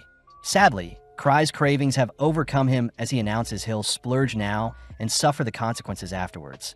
But surprisingly, entry number 44 is revealed to be the golem Akasha. Citri is in complete disbelief, but as the bidding starts, the price immediately starts to skyrocket. Cry immediately notices Citri acting strange, and when Cry offers to bid for the golem, Citri says they can't since Cry's mask is more important. Cry knows that the golem took tons of time and effort on Citri's part to make, and seeing as this is the perfect time to splurge, Cry gives the signal for Tino to enter the bid. Within a few seconds, the value of the golem rises to 500 million, something that scares Citri as she fears they won't have enough for Cry's mask. Cry reassures Citri that this means more to her than his mask, proceeding by having Tino place a bid for 950 million, but sadly another bidder puts up 990 million, an amount over their budget. As the bid wraps up, we see the golem was sold for 1,060 million gold. But more surprisingly, Cry was the one who placed the bid. Citri says they won't have enough to pay, but Cry reveals a check that will help cover the total amount, something Citri is grateful for. Cry reveals that he stole half of Lucia's savings to come up with that check, but out of nowhere, Greg was revealed to have placed the bids for Tino. Outside, the gang learned that their billion-dollar bid broke a record, and since Tino didn't know how to bid, Greg offered to bid in her place. A perfect scenario for Cry. Cry says Greg surely won't hound money from him nor Citri, so Cry takes the chance to leave. In the auction hall, we see things heating up as Eclair prepares to bid her heart out for the mask. But outside, Cry realizes his mistake as he still needs to get the mask somehow. Luckily, earlier in the day, Cry had visited Ark, instructing him to get the mask relic from Eclair as it's quite dangerous. Although Ark's party is skeptical at Cry's warning, Ark asks what he'll need to deal with the relic, but Cry says Ark won't need any weapons and he'll need to hurry since Cry will be sad if Ark fails. Having returned to home base, Cry says he plans on having Ark retrieve the mask for him, where he'll be able to purchase it off Ark for a discounted price. Following Eclair, we see her depressed, having easily won the bidding for the mask, but Van tells Eclair that Cry had left the auction already, suspecting that he let Eclair win on purpose. In her room, Eclair begins to cry, blaming herself for losing to Cry, plus she can't give such a hideous mask to Arkansas. When Eclair cries to be stronger, a voice from the mask can suddenly be heard, beckoning Eclair to put it on. When Eclair refuses, the mask begins listing things it can give to Eclair to make her stronger, forcibly diving towards Eclair.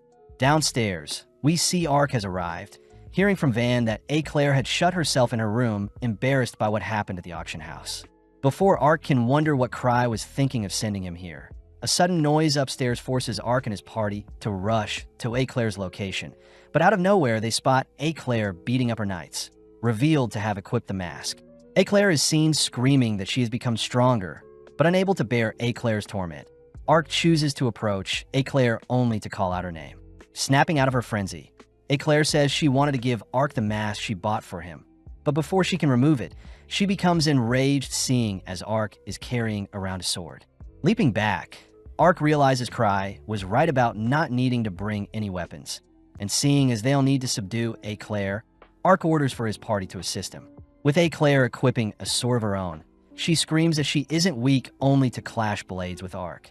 Elsewhere, we follow Arnold and his gang all celebrating a win, since they managed to cash in the mask for 200 million gold.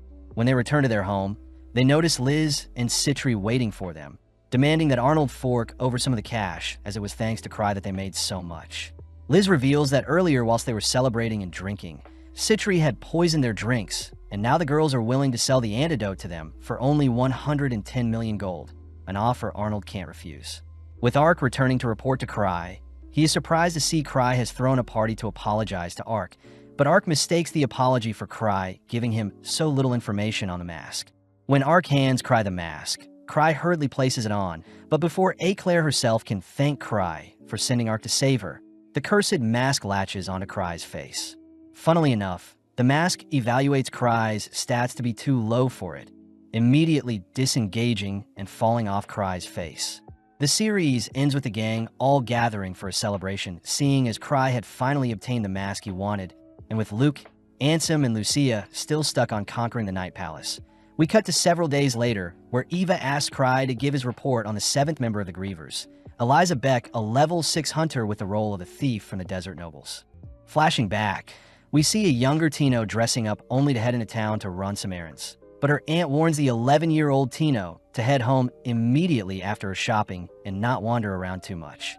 Heeding her advice, Tino heads to a bakery to pick up some bread, only to be warned by the owners that some red bandits have been kidnapping people recently, and that she should stay on the main roads and avoid back alleys at all costs. With Tino wrapping up her shopping, she realizes she had missed an ingredient, but before she can head back to the shop, she bumps into a crook. Frightened by the man's scary demeanor, Tino tries to flee, but a second man blocks her escape. Immediately, the men demand Tino cough up some cash before the knight's order arrives, but Tino refuses as she flees the scene.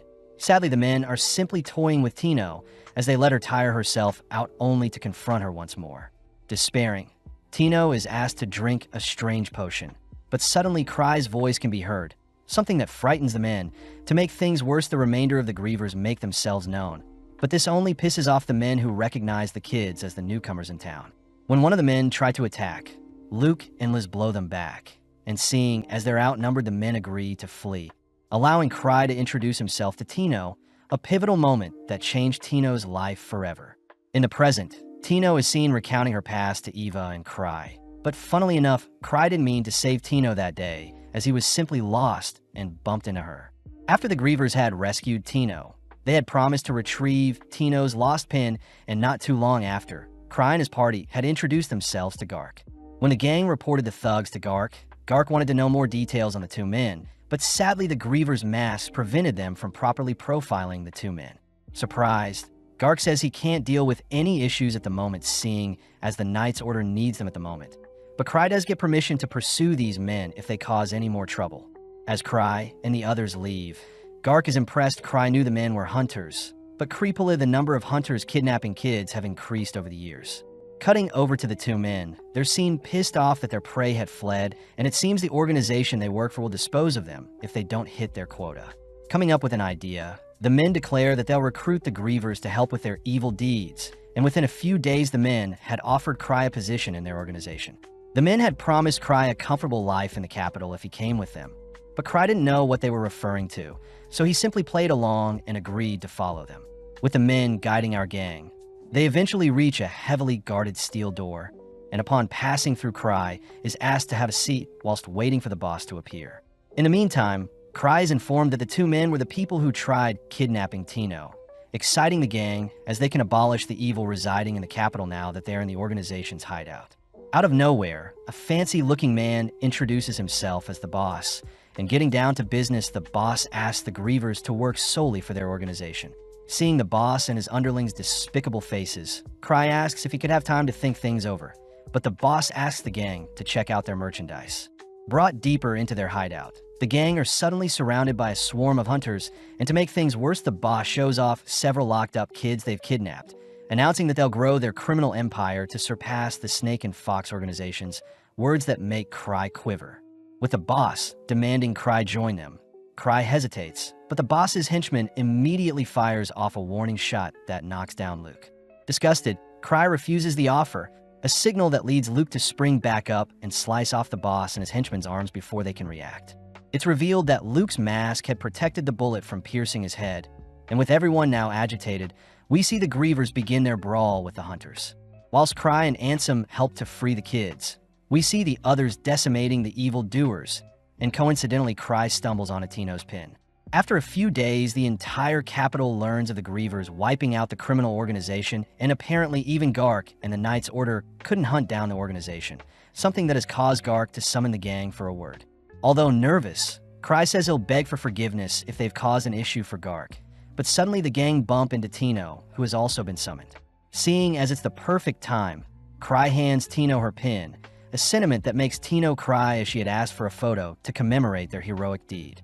In the present, Tino and Cry enjoy the sunset, only for Tino to remind Cry that it's been 5 years since they first met. Tino declares she'll make Cry proud and join the Grievers one day, but this makes Cry wonder if they should revisit the Aline Pillar's ruins in hopes of finding some more relics. Moving forward some time, we follow Tino meeting up with Cry and Citri at the Aline Pillar's ruins, but immediately Cry notices a hole in the ground that wasn't here before. Cry wonders if this anomaly could lead to the discovery of more relics, but Citri says she can't detect any mana disturbances, so such an outcome is unlikely. Cry feels bad for dragging Citri out here, but Citri says she was happy to come as the rabbits, and sand could have given Cry some trouble. And interestingly, Tino is dead set on exploring the new hole in the ground in search for new relics. As Tino heroically descends the ruins, Citri whispers to Cry that the hole has actually been dubbed by the Akash Golem as the hole used to belong to an old Noctis base. A location Citri says is disguised as a sand rabbit nest. Heading toward the crack in the ruins, Citri prepares to lead the way, but suddenly a strange man can be heard tunneling out from the crack, and as the man excitedly announces an amazing discovery regarding the sand rabbits, it introduces itself as Aleko, the sand rabbit researcher. Aleko cries that their research is meant to be secretive, but he is willing to divulge some of the things he found. And as we switch to Tino, we see her excitedly digging through some sand in hopes of finding a relic to make Cry happy, but she fails to notice a red beam of light spying on her. Having ventured underground, Aleko shows off a disheveled-looking lab he believes was constructed by the sand rabbits. Plus, Aleko believes the hole dug in the ruins was done by the king of Rabbit's Arena, Rex. Cry can't help but be bored listening to Aleko's mindless ramblings. And to make things worse, Aleko offers to cook the gang a rabbit meal. But this makes Citri to ask Aleko to show them some proof. Back on the surface, Aleko prepares to harvest a sand rabbit he has caught. But suddenly Tino can be heard crying for help, all whilst a massive sand rabbit chases after her. Ecstatic, Aleko dons his gear ready to hunt down the massive rabbit, but Tino believes she is being tested once more by Cry. Back at headquarters, Eva tells Cry that the members of the House of Gladys have sent him a thank you letter for getting rid of the evil mask. As for any other letters, Cry says just mail back any asking him to fulfill some job request. Eva takes note of the small dolls Cry is playing with, and with Cry obsessed with the new relic Tino found recently, he announces that Mathis calls it the Mirage Form Relic. Cry says he can create any illusions within 240 meters of himself, and to demonstrate, Cry conjures up Eva's floating head to frighten her. Elsewhere, we follow Liz interrogating some people only to report to Citri that she has yet to learn anything even after using the colored water Citri provided her. A shame since the red hunters they captured are being used as pawns and nothing else. Citri says they should return to cleaning up any remnants of the Akashic Tower, but the girls note how Greg has been getting paranoid as of lately, as several nobles have taken an interest in him. Citri says she can't use any of the hunters for her experiments as she needed mages. And when Liz offers to dispose of them, the captured hunters begin to shake, leading Citri to offer them a role to work for her. That night, Cry apologizes for having Tino run from the massive sand rabbit the other day. Plus, Cry wants to make things right by giving Tino a relic. With Citri and Liz joining the conversation, the girls tell Cry to give Tino a relic that makes her stronger, and before Tino can refuse, Liz reminds Tino that she was pathetic when she ran away from the massive rabbit. Cry announces that he has the perfect relic only to whip out the cursed mask he acquired. And with Tino quivering at the thought of what the mask may do to her, we see Liz stopping Tino from fleeing only for the mask to lock onto Tino. With a push from the sisters, we see the cursed mask latching onto Tino, only for Tino to suddenly freeze up. In the blink of an eye, Tino dashes to pick up Cry, only to cry out that she is sick and tired of Liz and Citri always hogging her master. But such words only fire up the sisters. The next day, Gark is seen telling Cry about a request from Earl Gladys, and seeing as the association wants to strengthen their connection with Earl the Noble that hates hunters, Gark orders Cry to accept the request. Cry tries pushing the responsibilities onto Ark, but Karina reminds Cry that he'll be expelled if he doesn't accept a job after 3 terms, leading Gark to roar that Cry has gone 2 terms without accepting a job, and in 3 months his 3rd term will be up. Gark commends Cry for always giving others his credit, but Cry knows he hasn't really done anything these past months. But Cry does agree to visit the Gladys domain up north with Chloe only after he finishes his preparations. Heading through town, Cry racks his brain for a way to avoid the job request, but suddenly he bumps into a blue-haired boy and blonde girl that seem to be acquainted with Cry, but he can't seem to remember them. Sitting down for some tea, the boy immediately asks Cry to withdraw from his upcoming job request, only to reveal that they were meant to originally deal with the Akashic Towers. Funnily enough, Cry has no idea what is happening, but he does hear the boy's nickname is Artie and the girl's name is Mary. Artie mentions how Gark may be looking for a predecessor, and whilst Cry enjoys his tea and cake, he ultimately agrees to leave the remnants of the Akashic Towers to Artie and Mary.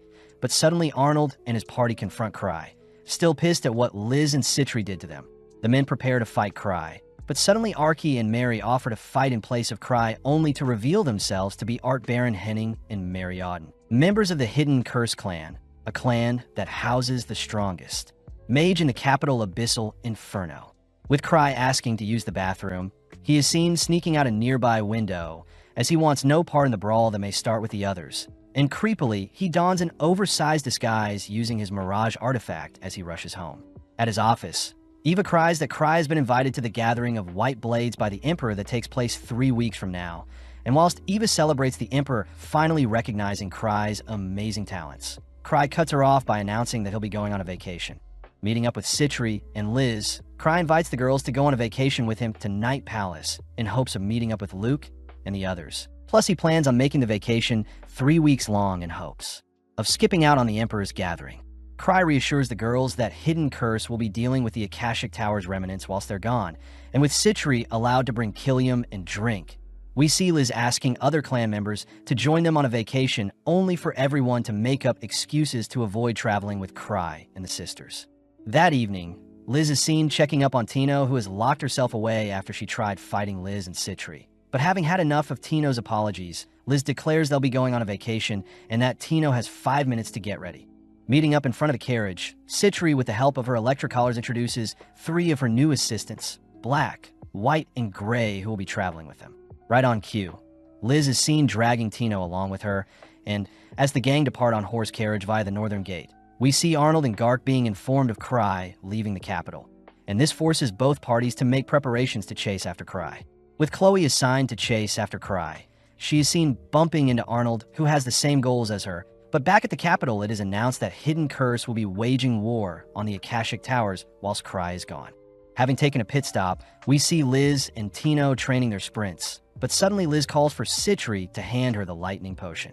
Although hesitant, Citri tosses a small vial at Liz, leading Liz to prepare to train Tino with some lightning strikes.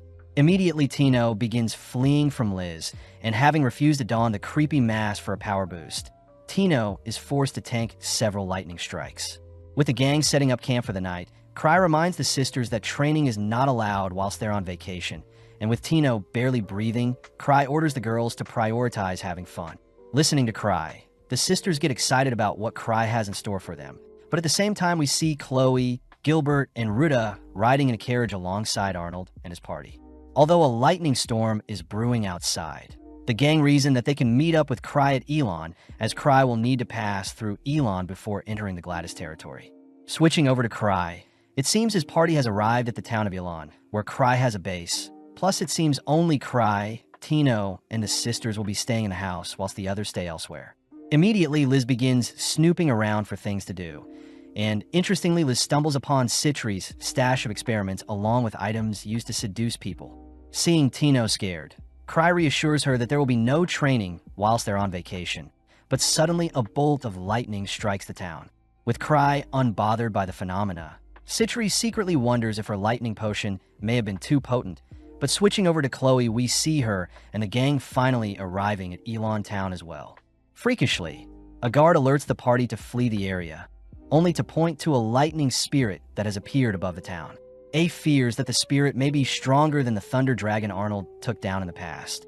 And seeing as hunters they must protect the weak, Arnold orders everyone to brace themselves to fight the spirit. At the same time, Cry takes a soothing bath, and occasionally Liz would show off some bold fits Citri had been preparing. As for Arnold, he is forced to slurp down some potions to help with his combat, but even still the lightning spirit is too far away for the hunters to reach. Refusing to give in, Arnold is forced to ride his stallion into the air, and with a torrential swing, Arnold manages to cleanse the city of the spirit. In the aftermath, Cry and the girls are surprised to learn a lightning spirit attacked the town last night, and it seems the heroes that saved the town are resting nearby. Cutting over to Arnold, he is pissed that Cry has yet to show himself, and to make things worse, it seemed they barely missed Cry as Cry's gang just left Elon Town. On the road, Liz and Citri are seen arguing over who gets to sit next to Cry, and seeing as Liz isn't budging, Citri offers to use her dangerous factor vial and conjure up a monster for Liz to snuggle with. Intervening, Cry grabs and tosses the vial outside, only to remind the sisters to play nice, especially since they'll be reaching the town of Gula soon, where there will be famous chocolate parfait treats for them. Tino refuses to believe Cry's words, as she wonders what trials are in store for them. As for the dangerous factor vial, it seems to have spilled out onto the floor, and strangely, there seems to be an army of orcs planning something. Arriving at Gula, we notice an army of hunters gathering, and with Citri donning a cute expression, she learns that an army of orcs have gathered near the mountains of their town. With Liz joining in to help extract more information, Tino stresses that the chocolate Cry was talking about before was code words for orcs, and to make things worse, Cry asks if Tino wants to buy some chocolate parfaits with him tomorrow. Seeing as the sisters won't allow Tino to refuse an invitation from Cry, we cut to later that night where Black, White, and Gray are camping alongside Killiam and Drink. The three hunters are annoyed they can't escape due to their collars, but out of nowhere, Killiam and Drink glare at the nearby mountains, and in the blink of an eye, they dart off into the night. Following the orcs, they're suddenly seen being attacked by Drink and Killiam, and seeing as the two monsters before them are too strong, the orc leader orders for retreat. Following Cry, it seems he has another home base in the town, and whilst Liz snoops through Citri's belongings, Tino despairs at the thought of having to fight some orcs tomorrow. Back with Arnold and the others, it seems they've stumbled onto the vial Cry tossed out his carriage, but right on cue, we see the horde of orcs Killiam and Drink scared away appear before the gang. Freezing for a second, the orc's eyes turn a deep red, having been affected by the dangerous factor vial, leading the orc leader to let out a horrifying roar. Immediately, Arnold and the gang are forced to brawl against the swarm of enraged orcs. But switching over to Cry, we see him leisurely enjoy some ice cream, only to head off to lay in bed.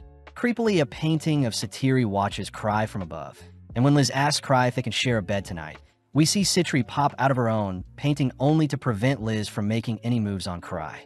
Deep in battle, Arnold and the gang are seen being overwhelmed, but out of nowhere various sparks light up the orcs and the battlefield, revealed to be a fire spirit that is gathered before the gang.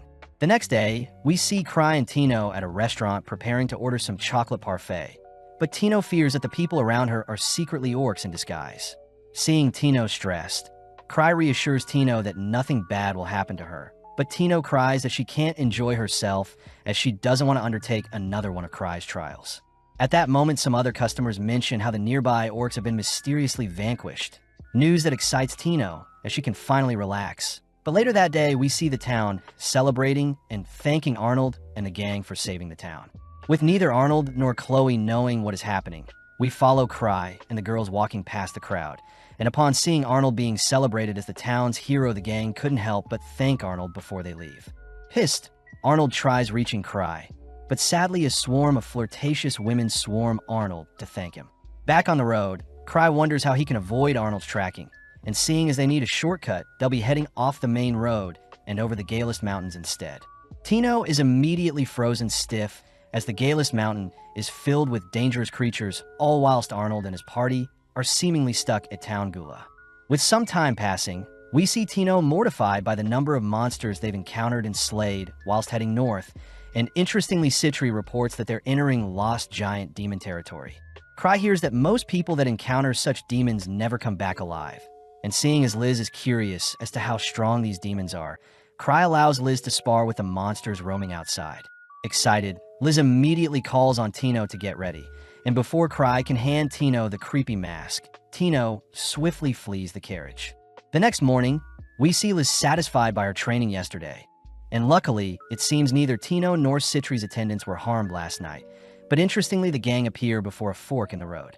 Suspiciously, one path is well lit and has an arrow pointing down it, whilst the other looks gloomy and scary. But before anyone can offer suggestions, Cry reasons they should head down the well-lit path.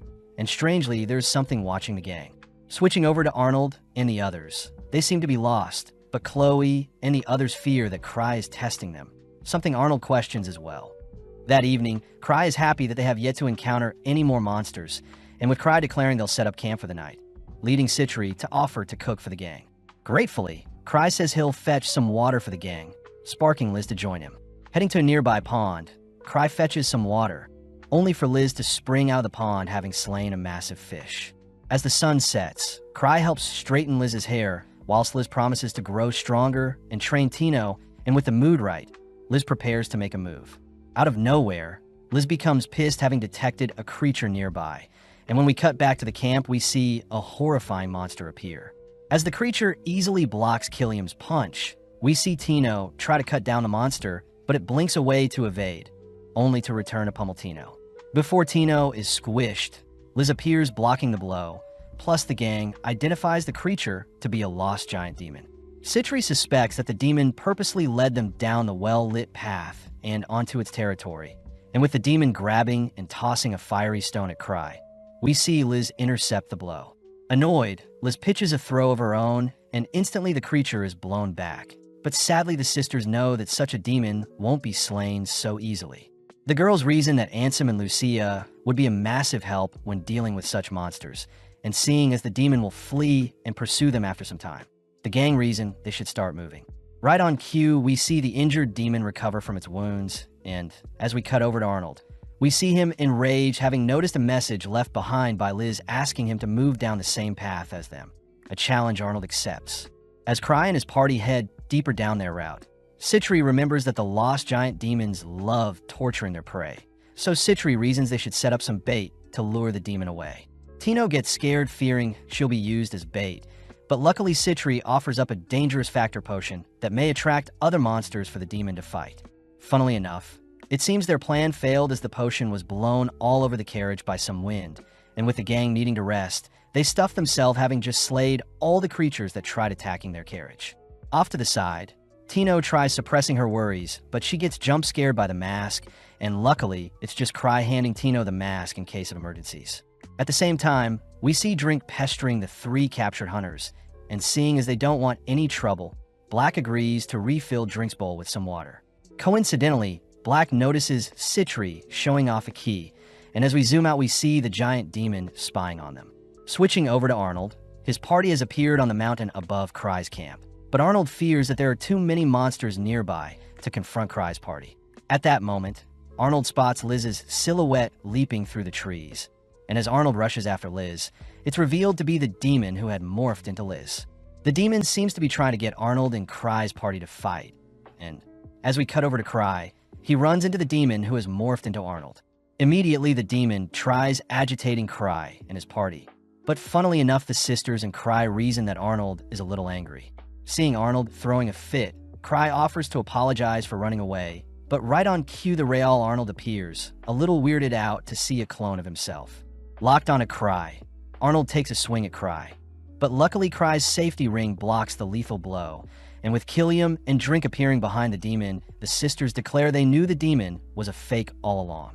Whilst the others engage the demon, Arnold is seen fixated on fighting Cry, and as Arnold infuses his blade with lightning, Cry is suddenly seen rushing to tackling Tino to safety. Miraculously, neither Cry nor Tino was hurt by the impact, and with Arnold demanding Cry draw his sword, Tino can't help but feel pathetic for standing idly by. As Arnold rushes Cry, Tino suddenly slide tackles Arnold, only to declare that she'll fight Arnold in Cry's place. Arnold warns Tino that she is too weak, but Tino rebuttals by placing on a creepy mask, and in an instant Tino's vision becomes blurred as the mask consumes her. This time it seems Tino is able to speak and command the mask, and with a heart of steel, Tino begins to undergo a transformation, all whilst a surge of power emanates from her body. Liz is impressed by Tino's transformation, and having taken on the name of Super Tino, Tino begins her brawl with Arnold. Moving forward in time, we see Tino awaken on Cry's lap. And sadly, it seems Arnold was still able to defeat Tino while she had the mask, but it seems Arnold and the others were left in charge of the regenerating demon, whilst Cry and the sisters fled the scene. Tino is embarrassed as she lost after undergoing such a powerful transformation, but Cry reassures Tino that losing is a part of growing. Words that make Tino promise to grow stronger. Tino finally builds up the courage to ask if she can join the grieving souls in the future, and with Cry and the sisters satisfied by Tino's conviction, Tino asks if Cry has ever lost a battle before, but Cry confidently says he hasn't.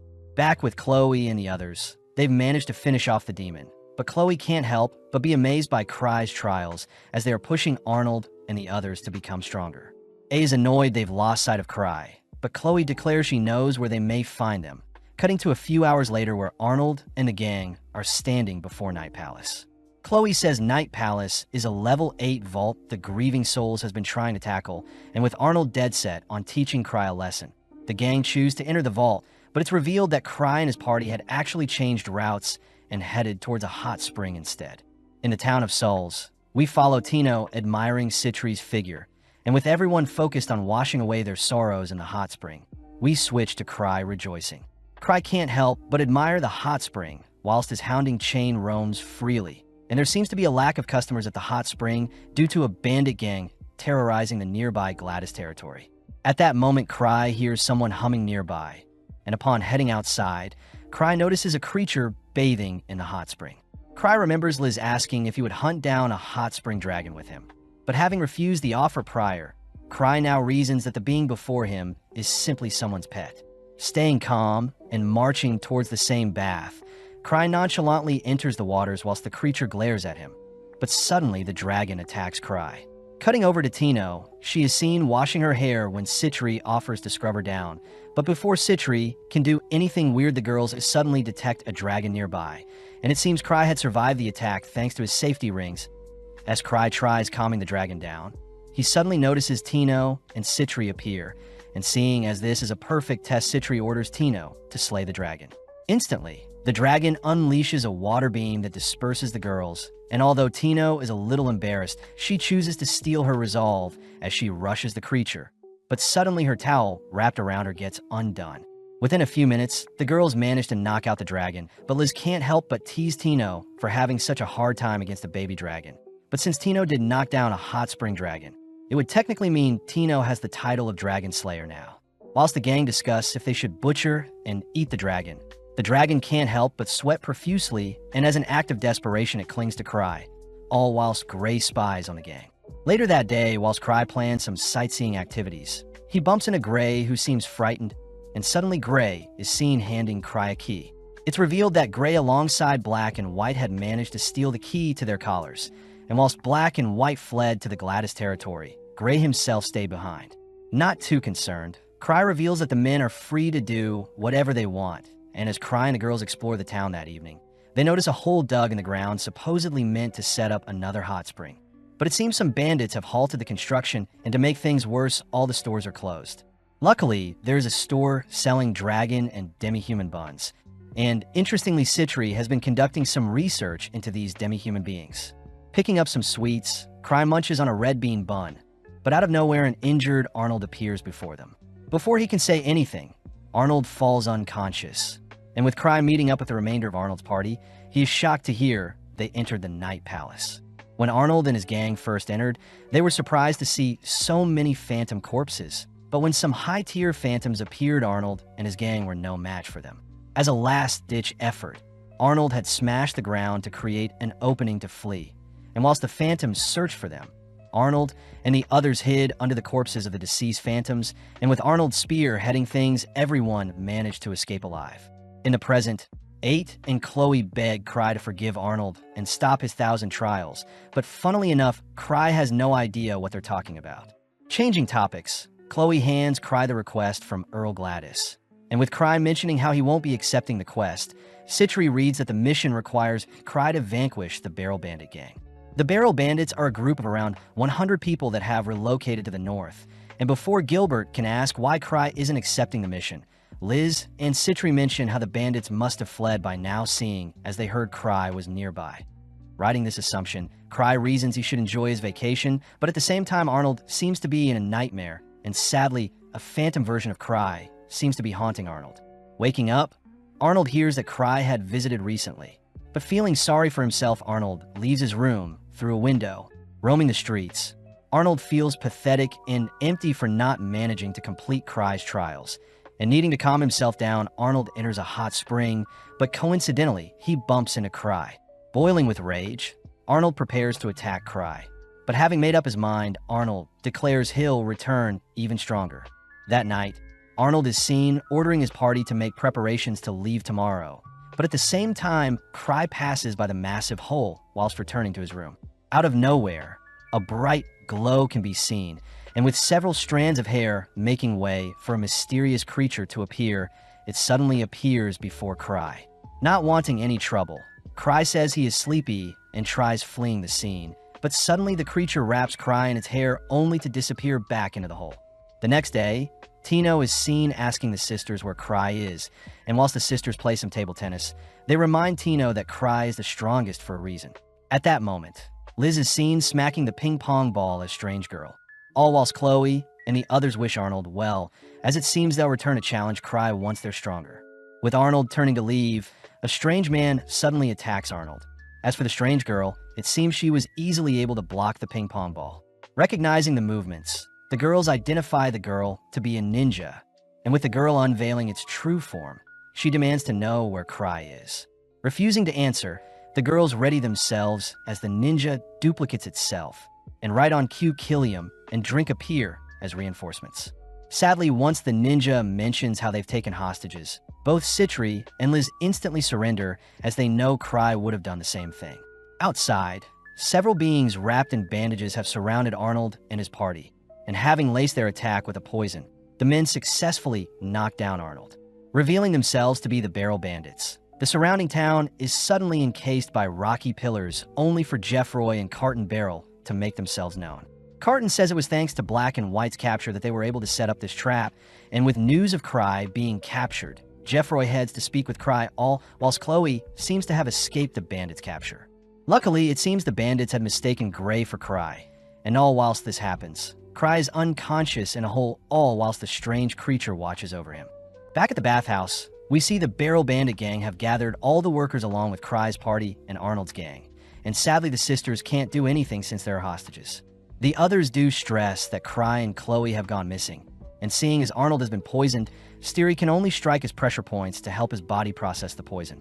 Switching over to Cry, he is seen waking up in a cage, and upon seeing the demi-human that captured him, he quickly searches for a way to flee. Having found his Mirage form bracelet, Cry is seen taking on the appearance of the demi-humans around him, and when he tries asking them where they're taking him, it seems Ryu, the female demi-human, refuses to explain anything. Passing deeper into the cave, the gang enter into an ecosystem filled with lava, and as Ryu dons a throne, we see Cry suddenly tasked with dueling one of her guards. Luckily, Cry's safety rings block a lethal strike, and when Cry unveils his amulet, he manages to freeze the attacking monster before him thanks to Chris loading an offensive ice spell in the amulet. Sadly, Ryu simply orders her other guards to attack Cry, and having remembered Citri giving him a ring prior, Cry lets loose the spell inside the ring. Surprisingly, a thick smoke appears, and strangely the demi-humans afflicted by the smoke grow in size, an outcome no one expected. Back with Liz, she demands to be entertained, but upon hearing that the Barrel Bandits will begin executing hostages every 10 minutes until Cry shows himself, Liz simply breaks free from her restraints only to announce that she'll be cooling off in the hot spring. Before Liz can be stopped, a swarm of demi-humans emerge from the ground, and with the monsters attacking everyone they see, Citri uses the chance to heal Arnold only to task Arnold's party with freeing the hostages, whilst her party deals with the leader. Just like that, Arnold and his gang suit up, but outside we see the Barrel Bandits overwhelmed by the appearance of the demi-humans, and to make things worse, Ryu and Cry appear, something that catches everyone's attention. Off to the side, the girls notice Cry next to Ryu, and with Citri able to understand what Ryu is saying, it seems Ryu has deemed Cry their king and are no longer afraid of hiding from a god. Whilst Ryu continues to glaze Cry, Citri can't help but glare at her, and at the same time Cry asks what Ryu is planning. Taking the lead, Liz calls out to Cry, but before Cry can explain what is happening, Citri recognizes the markings on Ryu's head to belong to a princess. Seeing Citri getting angry, Cry tries explaining things, but Citri believes Cry is betraying them and tossing them aside. Reaching her breaking point, Citri cries that Cry still owes her money, plus, if Cry wanted to be a king, he could have simply asked her. But right on cue, Cry's disguise fails as his mana has been depleted. Pissed, Ryu kicks Cry aside, and with Citri forgiving Cry for leaving them, Ryu cries out to her cave people to begin rampaging as their king has disappeared. With such an order, the surrounding demi-humans begin to roar, but before the Barrel Bandits and Arnold's party can be overwhelmed, a massive tremble can be heard from the nearby volcano. With a blast of steam surging from the volcano, a massive dragon rears its head, a presence that prompts Ryu to leap towards Cry only to begin begging them to help. Citri realizes that the dragon must be the malevolent god Ryu and her cave people are afraid of, and without warning the dragon unleashes a horrifying steam breath. Cutting over to Chloe, we see her attempting to escape the village undetected, but having run out of energy, she is seen calling for help only to faint. Back in town, it seems the dragon's breath has leveled the area where Cry and the sisters stood, and surprisingly Ryu is fine as well. When Cry asks Ryu to leave the area, she can't help but cling to Cry. As for her people, it seems the other demi-humans refuse to remain on the surface as they flee back underground. With the dragon charging up another breath, Ryu is seen clinging to Cry once more, but Liz suddenly spots something as she teleports towards the dragon. Surprisingly, Liz notices the smaller dragon they met prior calming down the massive dragon, and even convinces it to leave the scene. With everything ending well, Cry is praised for coming up with such a brilliant plan to track down the Barrel Bandit gang. But out of nowhere, Tino transforms into a frog, and strangely most of the Barrel Bandit members transform as well. Right on cue, a massive man smashes a hole through the pillars surrounding the town, and having appeared beside Jeffroy and Carton, Ansem, Luke and Lucia make themselves known. With Lucia using up a decent chunk of her mana to transform the bandits into frogs, Luke takes over and approaches the Barrel Bandits leaders for a chat, but this only excites Jeffroy and Carton, as they can now capture all the Grievers at once. Before Luke can say anything else, a swing from his wooden sword severs the enemy's arms, and when Cry meets up with everyone, he asks Ansem to heal anyone that has been injured. With Arnold arriving as well, it seems his party has all been turned into frogs, and when Cry asks Lucia to turn everyone back, Lucia cries that she wants to be praised as she managed to create a spell to turn people into frogs like Cry asked. As for turning everyone back, Lucia says Cry needs to slay the frogs, and with the snap of her fingers, Tino's frog body becomes consumed in flames only for Tino to revert back to her human form. Seeing Tino taking the chance to cling on to Cry, Liz and Citri glare at Tino, and with Arnold's members being reverted, we see the Barrel Bandits rounded up and sent away. With Arnold finally bidding farewell to Chloe, we see Luke asking more about the cave people and dragons that appeared, but seeing as 3 weeks have already passed since he left the capital, Cry says it's time to go home.